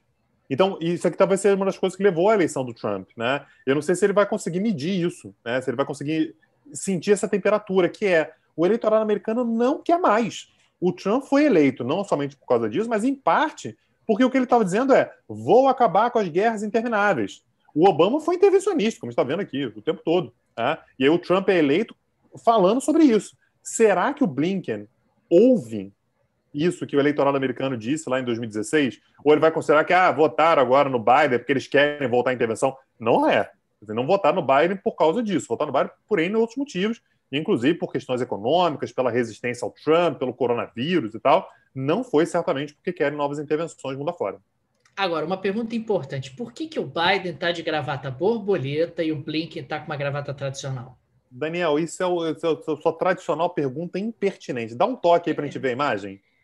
Vai lá. O quê? Mais um toque. Essa Olha imagem aí. é uma das imagens mais conhecidas, né, da política externa americana, que é Olha ele um nível aqui, de gente. tensão inacreditável no momento da captura, do assassinato, da captura do corpo Bin Laden. do Osama Bin Laden. Então, isso aqui é a sala de guerra, né, para acompanhar o que está acontecendo e tal. Dá uma olhada no nível de tensão da Hillary Clinton e do Obama, né? Assim, eles estão tensos, tá parecendo que estão assistindo o final de Copa do Mundo, assim. Tá o Biden, né, do lado do Obama, e tá o Blinken ali atrás, né, meio torcendo, tipo, vai lá, mata mesmo, mas ali quietinho. Então dá para ver que ele estava dentro da sala de guerra. Ele não é um estranho para a política externa americana tradicional da cúpula democrata. Então, agora, repara como é que ele a única pessoa que importa nessa foto é esse camarada aqui, que está mandando as ordens. Ele está jogando videogame. Ele que está. É isso. Ele é o único que importa. O resto é tudo papagaio de pirata. Obama, Hillary Clinton, né? É tudo papagaio de pirata. O único cara que importa. Esse senhor que está de braço cruzado, de azul em cima dele, não faço a menor ideia de quem seja. Tem cara que penetra, cara. Ele tem cara que na hora a porta ele entrou ali, cruzou o braço, ficou com aquela marra ali. Não, tô aqui, eu poderia estar aqui de qualquer forma. Tem cara de penetra? Não tinha que estar ali. Tem cara de penetra, cara. Tem cara de penetra. Tá com a marra ele, né? Que marra, né? Essa marra só bota quem não podia estar ali e tá querendo mostrar segurança, entendeu? O Blinken, ele tá ali tipo, porra, eu podia estar aqui, eu tenho um crachá que me permite estar aqui, mas ele tá ali atrás meio tentando ver o que está acontecendo, vendo Call of Duty no telão. Aliás, o Barack Obama envelheceu 70 anos depois dessa noite. Como ele era jovem, hein? Jovem. Jogava basquete. Um menino. Era um menino. Exatamente. Estou dizendo que parece uma cena de The Office. Sacanagem. Tá, beleza. Seguindo com o currículo do Anthony Blinken, né? Entre 2015 e 2017, então, finalzinho do governo Obama, ele foi promovido, né? Lembrando que o cargo foi passado por Trump no dia 20 de janeiro de 2017. Né? Então, ele inicia o ano de 2017 nessa posição. Ele é promovido a secretário de Estado adjunto, é como se fosse o vice-secretário de Estado. Né? É o sub. Tá logo abaixo do secretário de Estado, e ele apoia a intervenção saudita no Iêmen. Na hora que a Arábia Saudita invade o Iêmen, ele fala assim, vamos! Esse cara gosta de um videogame, hein? Gosta de um videogame, do botão vermelho. Gosta. Então, assim, o cenário... Dedo nervoso ele, hein? Dedo nervoso. Mas os Estados Unidos agora não vão entrar em fase nenhuma. Eles vão entrar na fase de voltar, pelo menos a tendência, ou se deixar ele tomar a decisão de acordo com o instinto dele, é esse. Coração, só que nesse caso aqui, um coração. Se ele ouvir o coraçãozinho dele, ele vai. No banho ele fala assim, porra, eu vou. E eu acho que tem que invadir. Depois ele pode até repensar. Tanto é que aqui ele repensa. Né? Aqui ele muda de ideia e percebe que essa invasão saudita no Iêmen está gerando a maior crise humanitária do mundo nesse momento. Acho que talvez não fosse o momento e tal. Mas, de qualquer maneira, mais uma vez. Ele é duro com a Rússia. Vá. Duro com a Rússia. Meu Deus. Tá fora do padrão aí, né? Tá fora desse estereótipo que a gente está vendo dele. Exatamente. Ele liderou, né, em parte, algumas políticas de resposta dos Estados Unidos à invasão da Crimeia, que foi em 2014. Então, repara, ele estava ali no meio da equipe. No momento que a Rússia invade a Crimeia, ele é um dos caras que diz que os Estados Unidos têm que endurecer, tem que tirar qualquer tipo de regalia russa, colocar sanção e tal. Muito coordenado com os europeus. De novo, não era ele que tomava essa decisão sozinho, mas ele estava ali num grupo que todo mundo considerava que era isso. Como é que a gente faz para isolar a Rússia? Se associa à Europa Ocidental. França, Alemanha, Reino Unido. Essa galera tem que estar junta porque a gente tem uma raiz liberal comum, a democracia, não intervenção não, vou tirar, mas democracia, os valores liberais. A gente tem que de fato, se associar para isolar a Rússia. Esse rapaz é ideológico, esse rapaz, hein? Tô achando ele meio ideológico, hein, Tanguy? Tô achando aí porque, liberal. É liberal, é meu amigo, não é liberal, é pau nele. É isso. Pau nele. É isso. Não é liberal, a gente trata de forma não liberal também, a gente invade. Na dúvida, eu vou invadir. E você não fica criticando muito ele, não, que ele invade tua casa aí também. É isso, é isso. Sim, tô entendendo. Já entendi qual é a do Anthony Blinken. Nessa lógica de aliança transatlântica, ele confia muito na OTAN. Então, a OTAN, para ele, é assim: Estados Unidos tem que estar colado na OTAN o tempo todo, é base de segurança. Isso, e o membro vai custar OTAN caro, vai custar caro isso, Tanguy, vai custar o Daniel, caro. gente, eu queria dizer já para estou vocês, fazendo as contas já estou fazendo as contas aqui, que isso vai custar um dinheiro forte. O Daniel começou essa aula aqui otimista. Começou a aula otimista, porque ele não tinha visto esse slide que eu coloquei aqui. Aí, conforme a aula está passando, ele está se desiludindo, ele já está fora Biden. Janet Yellen agora, como é que ela vai fazer para pagar isso, rapaz? Estou preocupado com Janet Yellen. De onde ela vai tirar dinheiro para ficar ajudando esse pessoal da OTAN aí? Esse pessoal, esses meninos aí da OTAN, que é tudo os pão duro que não contribui. Não é isso. Na hora de chegar junto, esse pessoal da OTAN não chega junto com dinheiro. O que ela vai fazer? Quantitative, vai emitir, vai imprimir, vai botar impressora, tem impressora aqui do lado, eu posso emprestar para ela. Papel na impressora, papel moeda, e imprime dinheiro. E financia esse troço todo.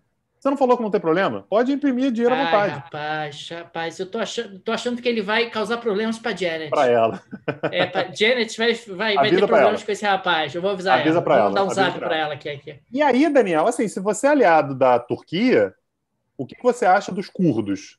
Porrada neles. É lógico. Porrada neles. Então, assim, ele não está falando sobre Turquia é da OTAN, Turquia é da OTAN e inimigo da Turquia. Os curdos são da OTAN? Não. Os curdos não são da OTAN. Então, meu amigo, o que ele diz é que os Estados Unidos têm que dobrar o esforço junto com a Turquia para combater o PKK, que é o Partido dos Trabalhadores do Kurdistão, dentro da Turquia. Aliás, vale a pena também ter uma aula sobre os curdos aí, porque o negócio tá meio nebuloso. Olha aí. E considera que as sanções são uma força de pressão. Assim, quer pressionar? Sanção nele. O Daniel tá me criticando, não sei o quê. Sanciona o Petit Jornal. Sanção, na dúvida, sanção. Então, aquela velha ideia, antiga já, tradicional, americana também, de considerar que você sanciona, você dá uma maciada na carne dos outros. Sancionou, o cara vem mais leve com você depois. Vai espernear, não sei o quê, mas ele vai vir, depois ele vem mais tranquilo com você. Tanguy, e se a sanção não funcionar, Tanguy? Bota mais sanção. O quê? Mais sanção. Bota mais sanção. Aí bota mais. Aí não funcionou, você bota mais sanção de novo. Entendi. Até o cara regar ou acabar o seu mandato, você ir para casa curtir suas férias na Flórida. Beleza. Agora, Tanguy, eu acho que vale a pena a gente falar um pouquinho sobre a Green Economy, né, que é uma realidade cada vez mais incontornável. Quando eu preparei esse slide, eu fiquei pensando como o Brasil está desconectado, né, Tanguy? Como o Brasil está desconectado. Hoje mesmo, seu amigo, o Macron, né? Você é um eleitor do Macron, Daniel, que eu sei. Tem coluna no seu feed, nesse momento, falando sobre Macron? Macron. É mesmo? Pô, eu vou ter seu amigo Macron, que você é eleitor do Macron, é importante as pessoas saberem disso. Importante as pessoas saberem disso. Ódio, mas votei. O Macron, aliás, as eleições vêm aí em Portugal e meu primo é candidato, votarei nele de novo também, Marcelo Rebelo de Sousa, né, meu primo, S-O-U-S-A. Eu vou votar no meu primo de novo. Mas falando da Green Economy, na qual o Brasil não sabe nem do que se trata, o governo brasileiro não entende nem o conceito, a Green Economy... O que é mais perigoso para o governo brasileiro, Daniel? Uma economia vermelha ou verde? Acho que está no mesmo nível, né? Acho que está no mesmo nível. E me parece que os americanos, com o governo Biden, entendem a economia verde como algo absolutamente incontornável. Afinal, a Europa já tá sintonizada a isso, a China já está sintonizada a uma economia verde, e a promessa do Joe Biden é retornar no primeiro dia de mandato ao Acordo de Paris, né? O Acordo de Paris, do qual o Donald Trump saiu. Europa.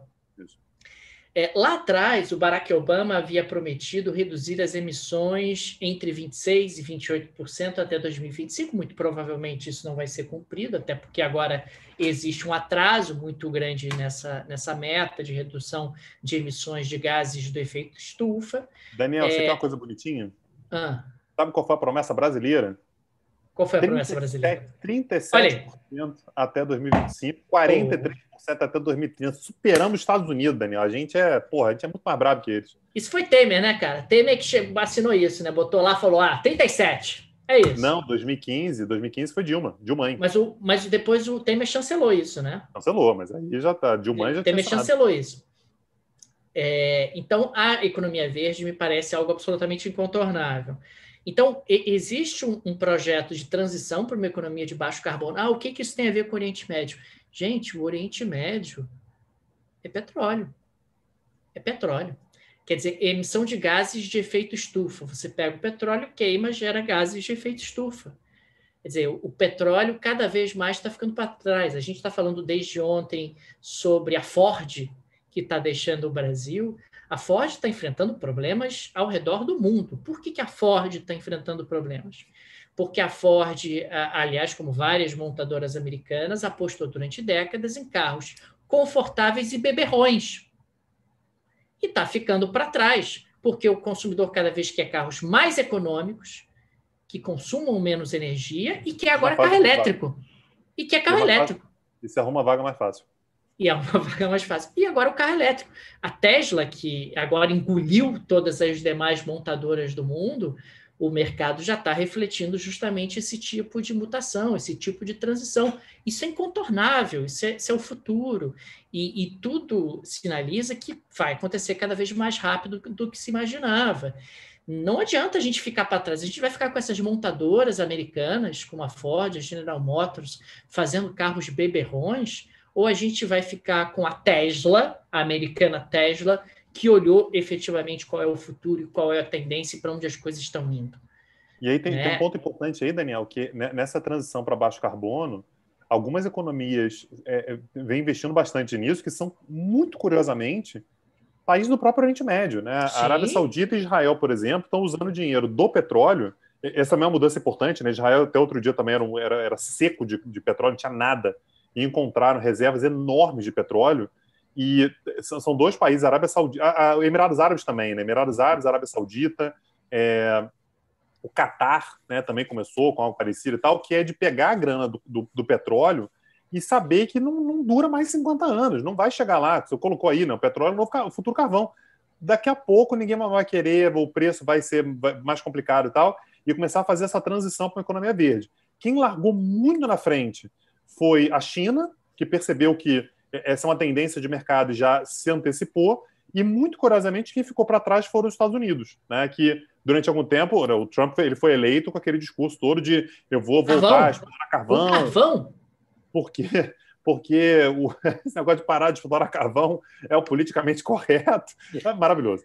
Isso é sensacional. É o politicamente correto, porque estão querendo, né, tirar a liberdade do americano de poder explorar carvão. Eu quero ser atrasado, por qual é o problema, né, de eu poder ser atrasado? Então, isso vai ser, de fato, um problema para os Estados Unidos nos próximos anos. Vai ter que correr atrás, não tem jeito.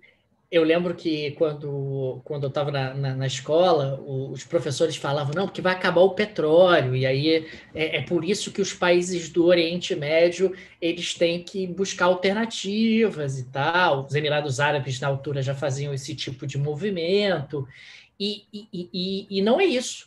O petróleo não vai acabar e vai virar carvão antes disso. O que eu quero dizer que vai virar carvão, que é algo que a literatura hoje já coloca de forma muito clara. O carvão, no século XIX, era o petróleo de hoje, ou o petróleo do século XX. Quer dizer, o carvão era o que movimentava as máquinas a vapor, o carvão era a grande fonte de energia. Acabou. O carvão continua existindo? Continua. Você tem ali alguns centros produtores de carvão no mundo até hoje. O petróleo não vai desaparecer completamente. Você vai continuar tendo alguma produção de petróleo, eventualmente para alguns derivados plásticos, etc. Algum pequeno consumo do ponto de vista energético, como existe até hoje também. O carvão ainda é usado como fonte de energia muito marginalmente, muito pontualmente e tal. Mas o petróleo vai perder relevância. E eu acho que a melhor prova disso é como as empresas de petróleo caem no ranking internacional das empresas mais valiosas do mundo. A gente ainda tem Aramco, da Arábia Saudita, etc., destoando lá na frente, mas as outras empresas de petróleo tradicionais estão todas caindo no ranking. Estão atrás das empresas de tecnologia, né? Exatamente. As empresas de tecnologia que efetivamente são o futuro. E cada vez mais empresas como a Tesla sobem no ranking. Quer dizer, a Ford cai no ranking, a Tesla sobe no ranking, a ExxonMobil cai no ranking e o Facebook e a Apple sobem no ranking. O mundo mudou. Isso é absolutamente incontornável e a realidade se impõe. Quer dizer, quando o Oriente Médio começa a buscar alternativas, eu lembro quando aconteceu uma etapa da Fórmula E, que é justamente a fórmula dos carros elétricos na Arábia Saudita, o MBS patrocinando uma etapa da Fórmula E na Arábia Saudita, é como que está dizendo o seguinte, olha, a gente já entendeu, amigo. A gente já entendeu. A gente já entendeu o recado. A gente falou sobre isso no último curso, a gente deu uma aula que foi sobre a Arábia Saudita, e o último slide eu lembro que foi a visão Arábia Saudita 2030, lembra disso? Um dos pontos era exatamente claro. Esse, a diversificação econômica e a questão de novas fontes energéticas era um ponto. E de forma muito inteligente, né? Usando o petróleo, que ainda é valioso, para financiar uma mudança, uma diversificação econômica, mudança econômica daqui a alguns anos. Não teria o problema você continuar produzindo petróleo, ganhando dinheiro com petróleo e utilizando essa grana para uma diversificação econômica. Isso faz absoluto sentido. O próprio Brasil se industrializa com o dinheiro do café. Quer dizer, isso está longe de ser algo novo no que diz respeito ao desenvolvimento econômico de diferentes países. Mas o mundo se impõe, a realidade se impõe. Isso é absolutamente incontornável. E, embora o Brasil ainda não tenha entendido isso, a economia verde é o futuro. Cada vez mais a economia verde atrai investidores, cada vez mais a economia verde direciona políticas públicas, cada vez mais a economia verde direciona política tributária justamente com o objetivo de criar um sistema de incentivos para a economia verde. Isso não tem jeito. E claro que isso muda a relevância do Oriente Médio para os Estados Unidos e muda o papel e a visão do Oriente Médio para os Estados Unidos. Porque, olha, o petróleo vai perder relevância, o petróleo vai sair de cena, então as petroleiras já não são mais a prioridade que eram no passado. Então, qual vai ser o nosso relacionamento econômico com o Oriente Médio? Acho que a gente vai ter que dar uma reorientada nos investimentos. Talvez a gente possa ter parcerias interessantes com a Arábia Saudita, com os Emirados Árabes Unidos, com Israel. A gente pode ter investimentos em Israel na área de tecnologia, eles são bons disso, startups, etc., cooperação tecnológica. A Arábia Saudita, puxa, construção civil, a gente pode buscar alternativas interessantes. Emirados Árabes Unidos vão pensar em turismo, vão pensar em mercado financeiro, vão pensar em outro tipo de relacionamento com esses países que têm uma capacidade de investimento muito grande. Então, eu quero eles como meus sócios. Eles têm capacidade, eles têm bala na agulha, eles têm dinheiro para botar. Então, tem ali ótimas oportunidades de investimento e eu preciso repensar isso e preciso reorientar. Agora, quando você fala que tem oportunidade de investimento, quem que te vem à mente aí? Quem é que tem capacidade de ocupar esse espaço? Eu vou te dar uma dica, não são os Estados Unidos. É a China. Não tem jeito. Então, eu tenho que estar presente. Exatamente. Esse é um ponto importante, porque não adianta a gente falar assim, o petróleo não é mais importante, o Oriente Médio vai perder importância, dane-se o Oriente Médio. Porque aí a China se movimenta, é o Word, tá, gente? A China se movimenta em direção ao Oriente Médio e a China passa a ocupar um espaço ali que tem acesso a Mediterrâneo, Sul da Ásia, África, Oceano Índico, Cáucaso, Rússia. Você domina tudo, absolutamente tudo. Então, os Estados Unidos não vão poder se dar ao luxo de abandonar o Oriente Médio, muito embora o petróleo valha zero a partir de amanhã. Não interessa, vai ter que continuar lá, vai ter que, vai ter que continuar. Se quiser se manter relevante, né, politicamente, vai ter que ter uma presença na região ali ainda. Então, vamos repensar, vamos buscar parcerias na área de turismo, construção civil, mercado financeiro, tecnologia digital. É o caminho, é o futuro. Então, vamos reorientar o nosso relacionamento com o Oriente Médio para a Green Economy, quer dizer, para parcerias da economia verde. Afinal, cada vez mais é fácil atrair investimentos para a economia verde. As pessoas querem investir na Tesla ou querem investir na Ford? Querem investir na Tesla. Por isso que a Tesla tem ações valorizadíssimas que dispararam feito um foguete, porque o mercado já entendeu que é o futuro, o mercado já entendeu que é para lá que está indo. A Alemanha vai parar de fabricar automóveis movidos a diesel daqui a pouquíssimo tempo. Quer dizer, e isso vai se espalhar pelo mundo. Então, eu vou ficar com esse petróleo, vou fazer o que com esse petróleo? Vou ficar vendendo ali meia dúzia de barris para coisas absolutamente marginais que vão sobrar nesse mercado, mais ou menos como o carvão. Vou ter uma produção minúscula, o carvão é usado até hoje para muito pouca coisa. Então, claro, você vai tendo progressivamente um processo de reconversão e de reorganização que o Oriente Médio já entendeu e que os Estados Unidos dentro da administração Biden dar sinais claros que entendeu também. Perfeito.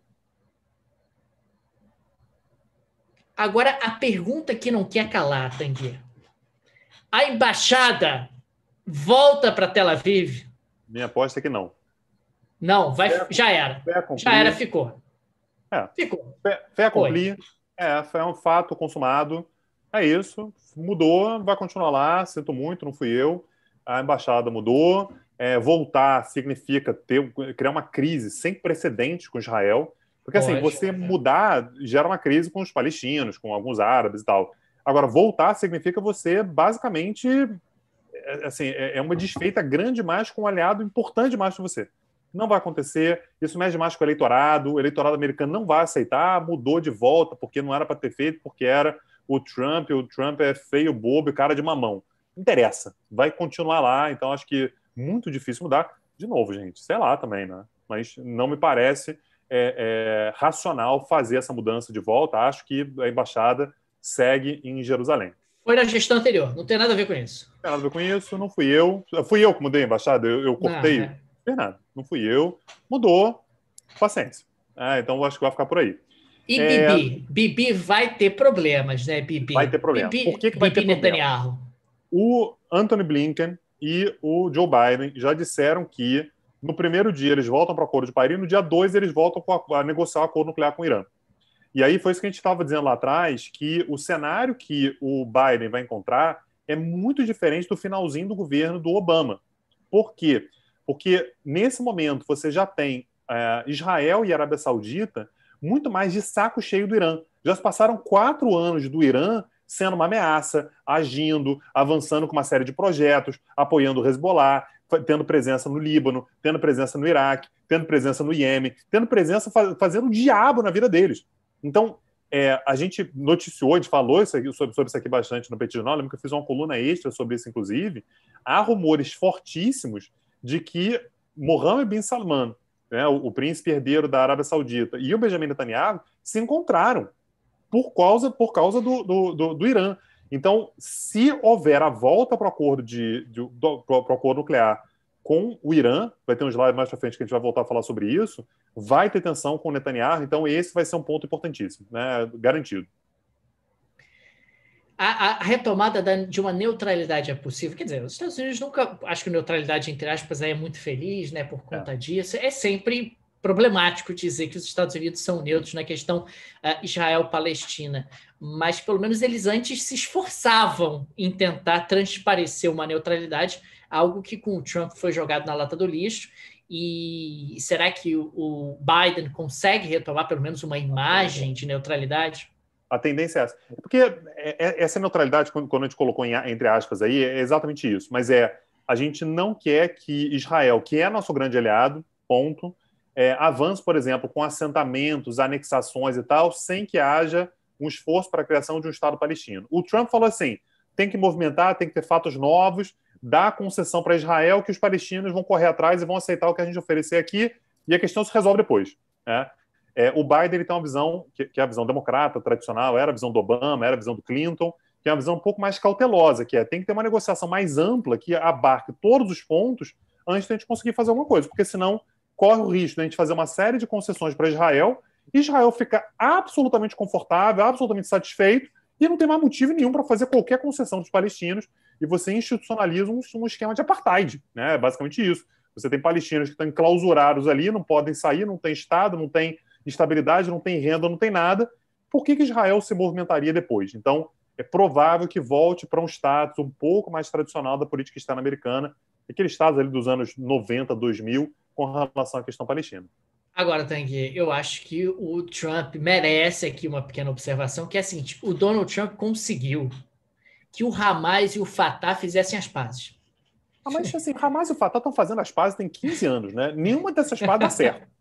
Tem 15 anos que eles estão, toda semana tem, mas agora o governo de união nacional. É porque da última vez a gente levou um pouco mais a sério, porque parecia, né, que o bicho estava pegando mais.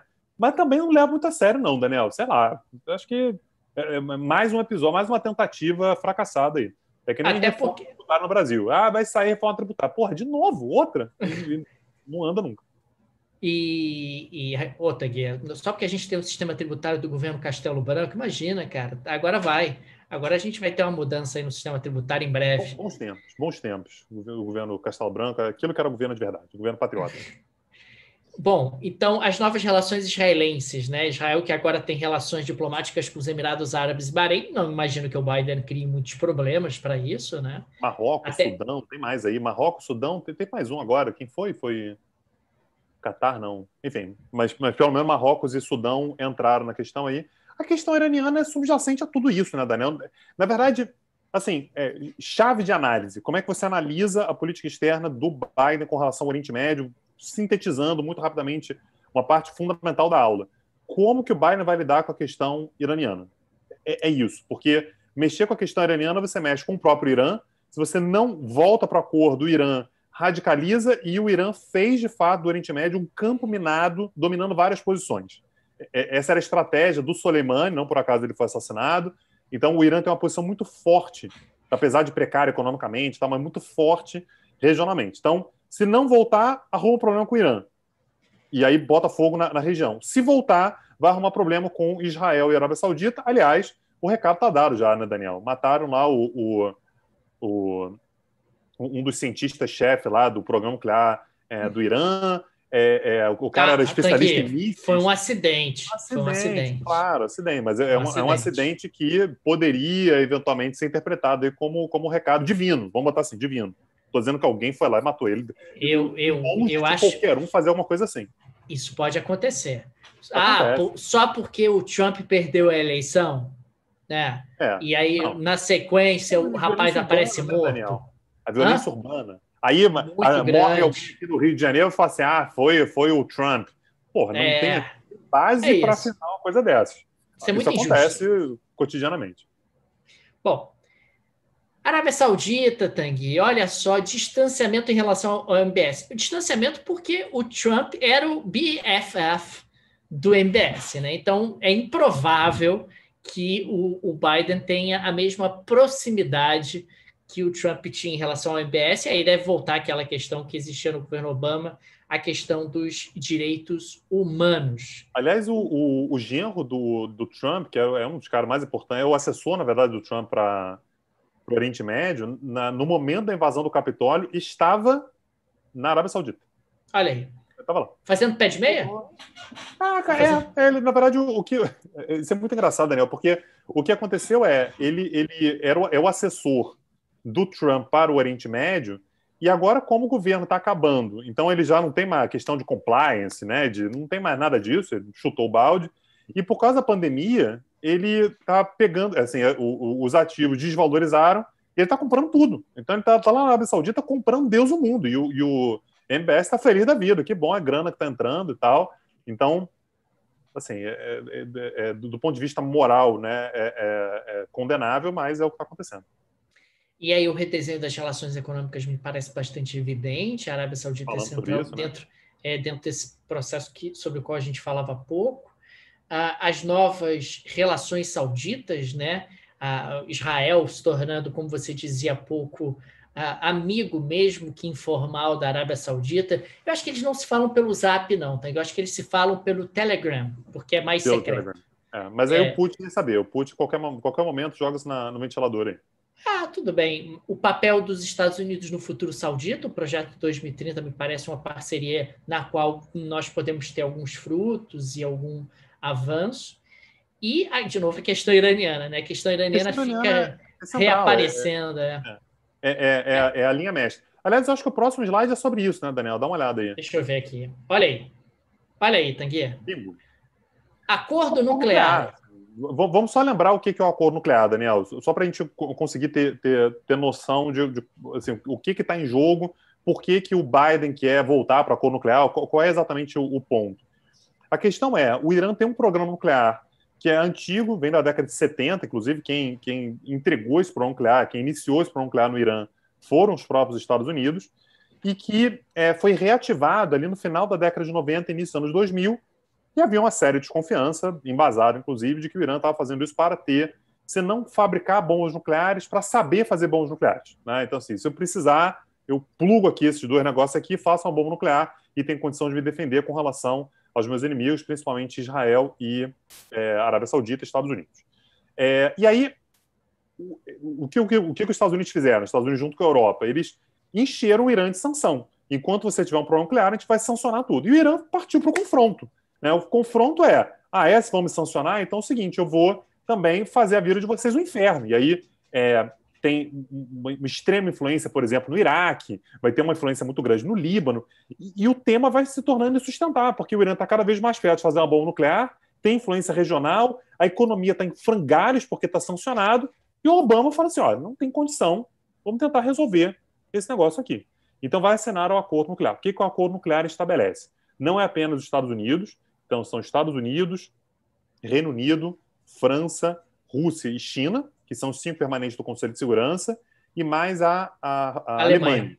Então, por isso que a gente chama de P5, são os 5 permanentes do Conselho de Segurança, mais um, que é a Alemanha. Esses 6 países negociam diretamente, e tem a União Europeia também, né, no bolo também. Esses atores assinam um acordo com o Irã, e o acordo é o seguinte: Irã, primeira coisa, você oferece transparência absoluta das suas instalações nucleares. A gente quer saber o que está fazendo, quando está fazendo, quanto de urânio está enriquecendo a quanto, o plutônio que sobra está fazendo o quê, quero que feche as instalações A, B, C e D, e é isso. O que você oferece em troca? E aí o Irã pede, beleza, eu aceito oferecer essa transparência, desde que vocês tirem as sanções econômicas contra mim. Como é que se dava essas sanções, Daniel? Para você pagar o petróleo, você faz isso por meio de instituições bancárias. Então você compra o petróleo iraniano e paga pela instituição bancária. Só como a instituição bancária estava sancionada, essa instituição não repassava o dinheiro para o Irã. Então tinha pelo menos 100 bilhões de dólares que eram do Irã, que estavam congelados em instituições bancárias por conta das sanções. O que o Irã diz libera para mim. O acordo está feito. Ao que tudo indica, o Irã de fato ofereceu a transparência que prometeu, o dinheiro foi liberado, e o que o Irã fez? O hedge, né? Vai garantir uma proteção à sua posição. Como? Eu não vou ter bomba nuclear, em compensação, eu vou aumentar ainda mais a minha influência regional. Então, se antes tinha influência no Iraque, agora vai ter uma influência multiplicada por 10.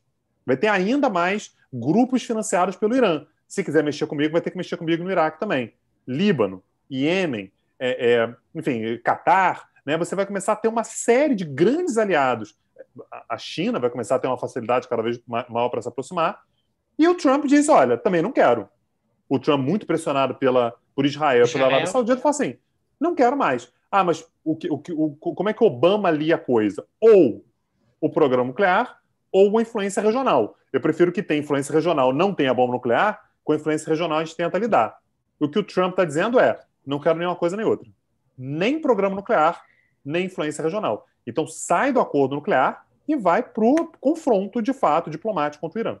Agora, eu acho que existe um fato novo que precisa ser levado em consideração nessa conta, que é justamente a ascensão chinesa. É a China dizendo, olha, Irã, eu sei que você está na pindaíba, eu sei que você está morrendo de fome, eu sei que você está passando necessidade.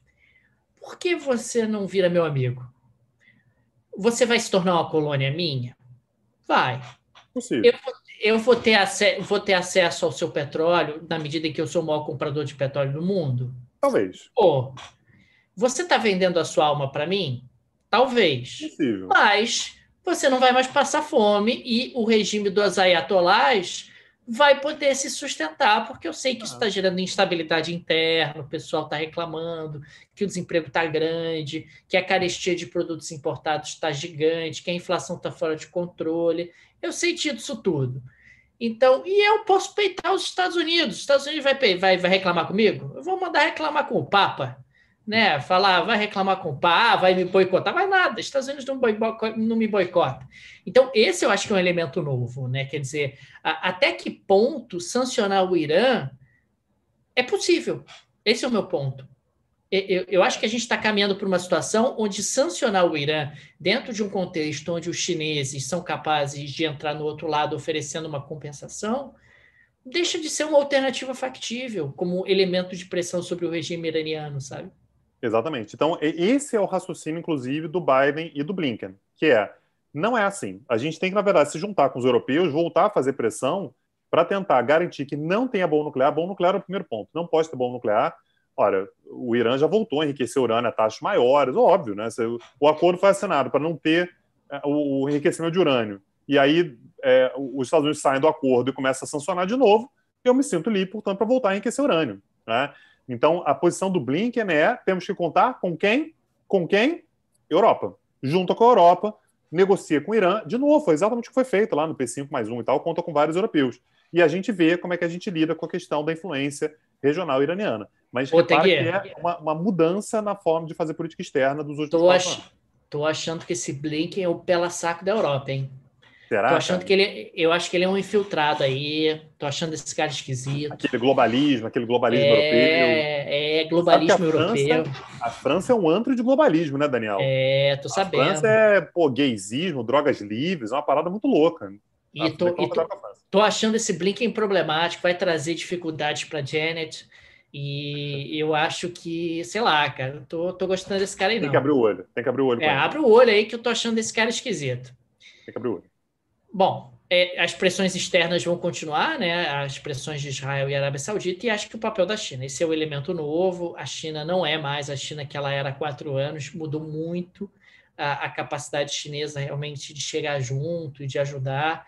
Acho que a China finalmente despertou para o Oriente Médio. A China, que sempre olhou para o Oriente Médio, achou uma região meio esquisita, meio estranha.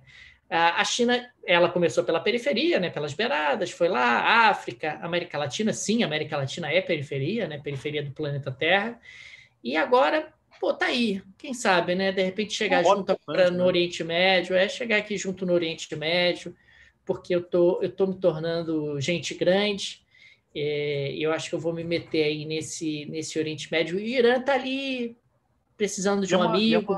E é uma rota de passagem importante. Quando a gente pensa na nova Rota da Seda, naquela lógica de uma ligação de estrada, de ferrovia e tal, dá uma olhada na posição do Irã. O Irã está exatamente no meio. Assim, o Irã é enorme, né? E o Irã é enorme. A própria Síria, né? Você olha a posição da Síria também, se quiser ligar, por exemplo, ali com o Mar Mediterrâneo, a Síria é importantíssima, o Líbano e tal. Então, a China, de fato, deve chegar ali com um peso maior. E aí a pergunta que fica, assim, para onde vai o Irã? O Irã não é uma economia qualquer, é um país grande. É um país população grande, capacidade técnica, tecnológica, população muito educada. População educada, Exatamente, produtiva. temos tecnológias, assim, grandes universidades, mercado consumidor importante. Então, o Irã, certamente, não há dúvida disso, vai ser um dos principais assuntos ao longo dos próximos 4 anos. E aí, Tanque? Opa! Que isso, Daniel, Tanque? era essa a novidade, cara? Pô, que temos surpresa. Aí, que beleza, um novo curso. Um novo curso, quem diria? Haverá um novo curso. Deixa eu ver aqui, Tanque. Vou clicar aqui, vai aparecer. Peraí. Opa! Utopias da realidade do Grande Oriente Médio. Maravilha. Ficou bonito esse nome, hein, Tanque? Ficou bonito, né, cara? A gente ficou debatendo horas no semana passada. É verdade isso. Horas e horas. Tira uma palavra, bota outra. E eu gostei da areia. Eu gostei da areia ali embaixo. Achei que ficou bonito. Assim, a gente está falando do nome para vocês valorizarem, tá, gente? É esse momento que vocês entram no chat aqui do YouTube e falam assim, caramba, ficou realmente muito bom o nome. Que deu trabalho. Deu trabalho, exatamente. E bom, o que a gente vai falar nesse curso? Qual é a ideia? Olha aí, Tanguy, olha aí a agenda. Olha aí. Pô, falei de Kurdistão hoje, hein, que a gente podia falar sobre isso, hein? Caramba. Egito também eu falei que a gente podia falar. Afeganistão também eu tinha dito. E Líbia também eu tinha dito que a gente podia falar. Acertei todos, hein, Daniel? Bingo. Por isso, acho que Grande Oriente Médio, justamente porque a gente está analisando de forma um pouco mais estendida, né? Digamos assim. No curso anterior, a gente falou muito ali do core, né? Do Oriente Médio mais duro, talvez, mais tradicional. E agora a gente está falando de outras questões bastante relevantes e importantes, e entra aí, porque muita gente pode dizer, puxa, mas Afeganistão, sim, Afeganistão faz parte do Grande Oriente Médio, a Líbia também faz parte do Grande Oriente Médio, me parecem temas bem relevantes e interessantes. Só para registrar, o pessoal está no chat aqui, de forma absolutamente espontânea, dizendo que o nome ficou excelente, cara. O pessoal realmente gostou muito do nome. Eu achei que foi bem espontâneo, que o pessoal está elogiando aqui. Então, assim, por que esses 4 temas? A gente tem um curso anterior que não é um pré-requisito, tá? Assim, não precisa ter feito o curso anterior. São independentes, né? São independentes. E que a gente falou sobre o Oriente Médio mesmo. Assim, a gente está falando sobre o núcleo do Oriente Médio. Então, a gente falou sobre a Arábia Saudita, falou sobre Irã, falou sobre Israel, a gente falou sobre assim, os países ali que estão no núcleo duro do Oriente Médio. Em qualquer análise que você queira fazer, você vai considerar que esses países são Oriente Médio. Aqui a gente está falando de uma forma um pouco mais expandida. Então, assim, o Kurdistão não é um país, a gente vai falar bastante sobre isso. Quem são os curdos? Assim, qual é a posição dos curdos ali na região? O que os curdos querem? Eles querem um Kurdistão. Não é tão simples assim. Nem todos querem um Kurdistão unificado, por exemplo. Tem 4 Kurdistões diferentes. Quem são os curdos? O que une os curdos? Só para deixar claro, assim, os curdos não têm unidade linguística, não têm unidade religiosa. Quem são os curdos? O que é isso? A mesma coisa o Egito. Assim, não dá para falar de Oriente Médio, muito embora o Egito seja um país do norte da África, não dá para falar de Oriente Médio sem falar no Egito. É um dos países mais influentes do ponto de vista cultural. É o maior país árabe do mundo, né? É o maior país árabe do mundo em termos populacionais. Aliás, até a Al Jazeera, até o surgimento desse advento, desse fenômeno que é a Al Jazeera, o árabe do Oriente Médio era o árabe do sotaque egípcio, né? Quer dizer, tamanha a influência do Egito na região, a centralidade do Egito na região. A aula 3 já é um conselho. Tô pensando semana que vem pegar um Afeganistão, dar uma invadida e tal. Não invade. Não vai não, porque dá ruim. Ninguém se deu bem com isso. Eu fiquei sabendo que tem uma cabeça de porco enterrada no Afeganistão, é isso? É isso que causa problemas? A cada metro quadrado tem uma cabeça de porco. Não invade não faz não. É assim, vou invadir a Rússia. Porra, não invade. Inverno. Inverno. Ainda mais no inverno, né? Não, mas tá no verão ainda. Mas o inverno vai chegar. Não dá tempo. A Rússia é tão grande que até você entrou na Rússia no verão. Até você chegar, sei lá, num lugar mais relevante da Rússia, já chegou o inverno. Não dá tempo. Não dá tempo. É muito grande. Então, assim, tu tem que invadir no inverno para tentar chegar e voltar a tempo. Mas o inverno é meio frio, cara. Inverno é meio frio. Então, assim, na dúvida, Daniel, não invade. O Afeganistão também. Tenta evitar, porque a própria Rússia tentou invadir, não conseguiu. O Império Britânico tentou, não conseguiu. Os Estados Unidos estão pedindo pinico agora para ir embora. Não vai, não. Não invade o Afeganistão. Essa é a que a gente vai provar para vocês porque o presidente Bolsonaro, por exemplo, se quiser fazer um Brasil imperialista e quiser invadir o Afeganistão, não se alista. Não se alista. Quem invadir é Bolívia. Beleza. Vai lá. Mas assim, o Afeganistão não vai, não. Eu lembro quando o Obama contratou uma consultoria, em 2009, isso. O que eu faço com o Afeganistão? Contratou lá uma consultoria maravilhosa, milhões de dólares. Milhões de dólares para lá, milhões de dólares para cá, viagens da consultoria, fazendo vários estudos. Aí a consultoria escreveu um relatório que, no final, tinha assim uma linha que dizia assim: faça um acordo com os talibãs e vai embora. Quanto antes, foge. Pô, Tanguy, isso aí... Engole orgulho. Engole. Dava um misto quente pra gente ao Coca-Cola, a gente fazia esse relatório, né, Tanguy? Né? Não é isso? Exatamente. Faz um acordo com os talibãs e se manda. Como se não houvesse amanhã. Vira as costas e vai embora. Sai correndo.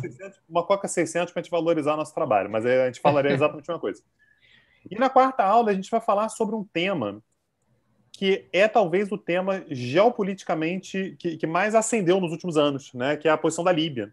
Que diabos aconteceu na Líbia? Assim, a Líbia era um país que sempre teve no imaginário, assim, tinha o Gaddafi era um ditadorzão, mas a Líbia tinha o maior IDH da África, assim, um país que tinha resultados educacionais, em termos de saúde, inacreditáveis. Então, era um país muito contraditório nesse sentido. O rei da África. Gaddafi era o rei da África. Exatamente. E aí, desde que o Gaddafi foi assassinado, isso foi em 2011, a Líbia ela vive em guerra civil, ela tem 2 capitais atualmente, ninguém sabe exatamente qual é a capital, né? Tem Trípoli, tem Benghazi, teve uma das páginas, a gente falou sobre isso hoje, uma das páginas mais bizarras da política externa do Obama foi exatamente na Líbia, e nesse momento há uma proximidade muito grande de grandes potências mundiais na Líbia por conta da questão energética. Então, a Turquia vem se aproximando de uma parte da Líbia, a Rússia e a França vêm se aproximando de outra parte da Líbia. Então, assim, é um país que tem que ser compreendido porque mexe com todo Mediterrâneo. Não dá para você pensar no Mediterrâneo. Aí depois, olha aí na sua cabeça o mapinha da Líbia, né? Um país enorme também, com uma costa gigantesca no norte da África, né? Ali para o Mediterrâneo.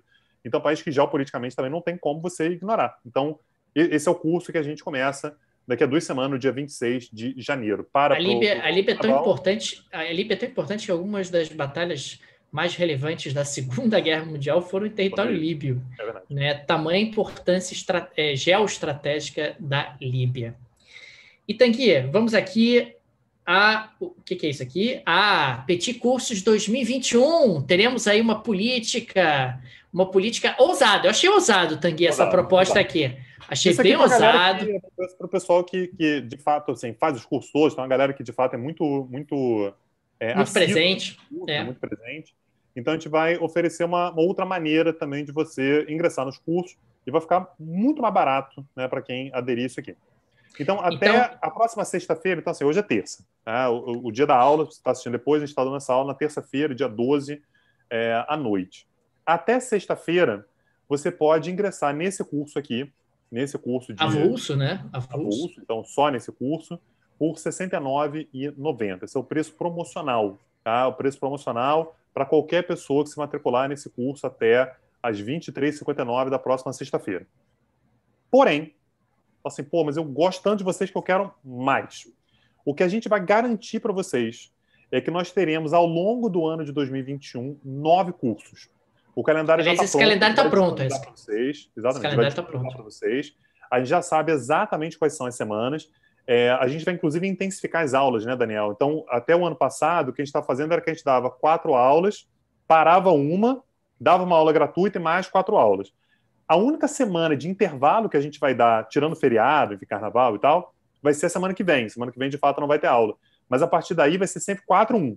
4 aulas do curso, aula gratuita. 4 aulas do curso, aula gratuita. 4 aulas do curso, aula gratuita. Isso é bem Então, importante. As aulas gratuitas continuam, né? Normalmente. intocadas. Então, ao longo do ano de 2021, nós vamos ter 9 cursos. Se você quiser se adiantar e já se matricular nos 9 cursos, você vai pagar 12 vezes de R$ 29,99. Para ser justo, quanto é que sai por curso? Então, isso aqui é por mês. Tá? Quanto é que sai por curso? Pegando o valor total e dividindo por curso, sai a R$ 39,00 por curso.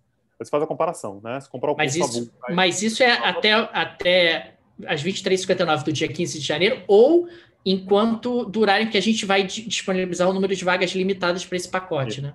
Então, o que vier primeiro, né? Assim, isso é importante. Assim, o curso sai a 39 e pouquinho, 39,99, se eu não me engano. Então, assim, é realmente muito barato.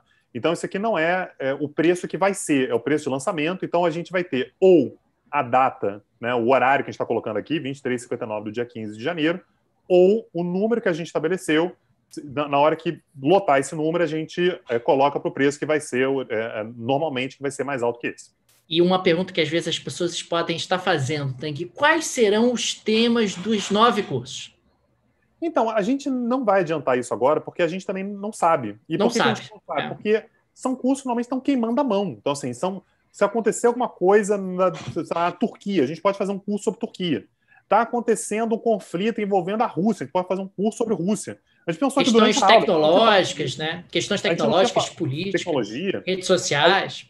A gente não tinha falado antes, falou sobre, por exemplo, sobre um curso sobre energia. Eu pensei na hora, agora, durante a aula. Não tinha pensado. Então, inclusive, a gente conta com a sugestão de vocês também. Pô, mês que vem vai ter uma efeméride importante, um evento, um fato e tal. Será que não rola fazer um curso sobre isso? De repente, pode rolar sim. Então, o que a gente, assim, você pode olhar o portfólio de curso que a gente já deu. Eu acho que vocês vão gostar dos cursos que a gente já deu. E aí, vai ser esse o padrão que a gente vai manter ao longo do próximo ano. E depois, Daniel?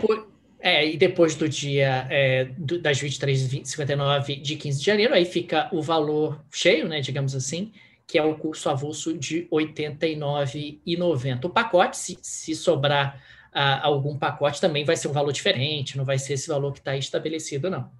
Isso aí. Então, o pessoal está perguntando se pode pagar no cartão. Sim, claro. Pode, claro. Pode pagar uma parcela só? Pode. Então, pode. Entra lá, você vai entrar em petcursos.com.br. O pessoal do Clipping vai colocar o link aí já no chat do YouTube. Mas eu estou assistindo depois, eu não estou com o chat aberto aqui. petcursos.com.br. O pessoal vai mandar por e-mail também, né? Por e-mail. Vai chegar vai mandar por e-mail. Então, não perca, tá? Daqui a 2 semanas a gente começa. Só recapitulando. Aproveita até o dia 15 de janeiro, até sexta-feira, R$ 23,59, você consegue comprar esse curso avulso pelo preço promocional, só esse curso, por R$ 69,90, e você pode já garantir, no melhor preço que você vai conseguir, os 9 próximos cursos, tá? Pelo valor de 12 vezes de R$ 29,99, passa no cartão, por curso sai R$ 39 e pouquinho, repara que é muito mais barato do que o curso avulso e aproveita porque não é o valor que vai ser. Isso aqui é o lançamento que a gente está fazendo. O pessoal que assistiu essa aula aqui até o fim, o preço vai ser mais alto. Então, tem um número limitado, né, de vagas para esse pacote que a gente está fazendo aqui. Se não lotar nesse número, a gente vai até 15 de janeiro, 23,59. Aproveita lá, que eu tenho certeza que vocês vão gostar. Maravilha, Tanguy. Acho que é isso, né? É isso. Daniel, um abraço. Pessoal que ficou com a gente aí até agora, um abraço. Muito obrigado. Obrigado pela atenção de todos e boa noite. Nas redes sociais, vocês ajudam demais a se marcar em rede social. Isso é importante. Ajudar a divulgar, isso faz uma diferença. Você não tem ideia da diferença que isso faz para a gente, porque ajuda demais a fazer com que mais pessoas conheçam o Petit Jornal e a gente consegue, portanto, manter o projeto, né, com ainda mais força, né, do que a gente vem fazendo ao longo do Além de ser muito bacana, né, cara? Além de ser muito bacana, dá uma realização pessoal enorme quando o pessoal vai, marca nas redes, tira foto e tal. E é importante que a gente vai continuar, inclusive, tendo aulas gratuitas. O nosso padrão vai ser mantido em relação a isso. Acho que é um compromisso importante que a gente firmou e que vai cumprir. Perfeito. Daniel,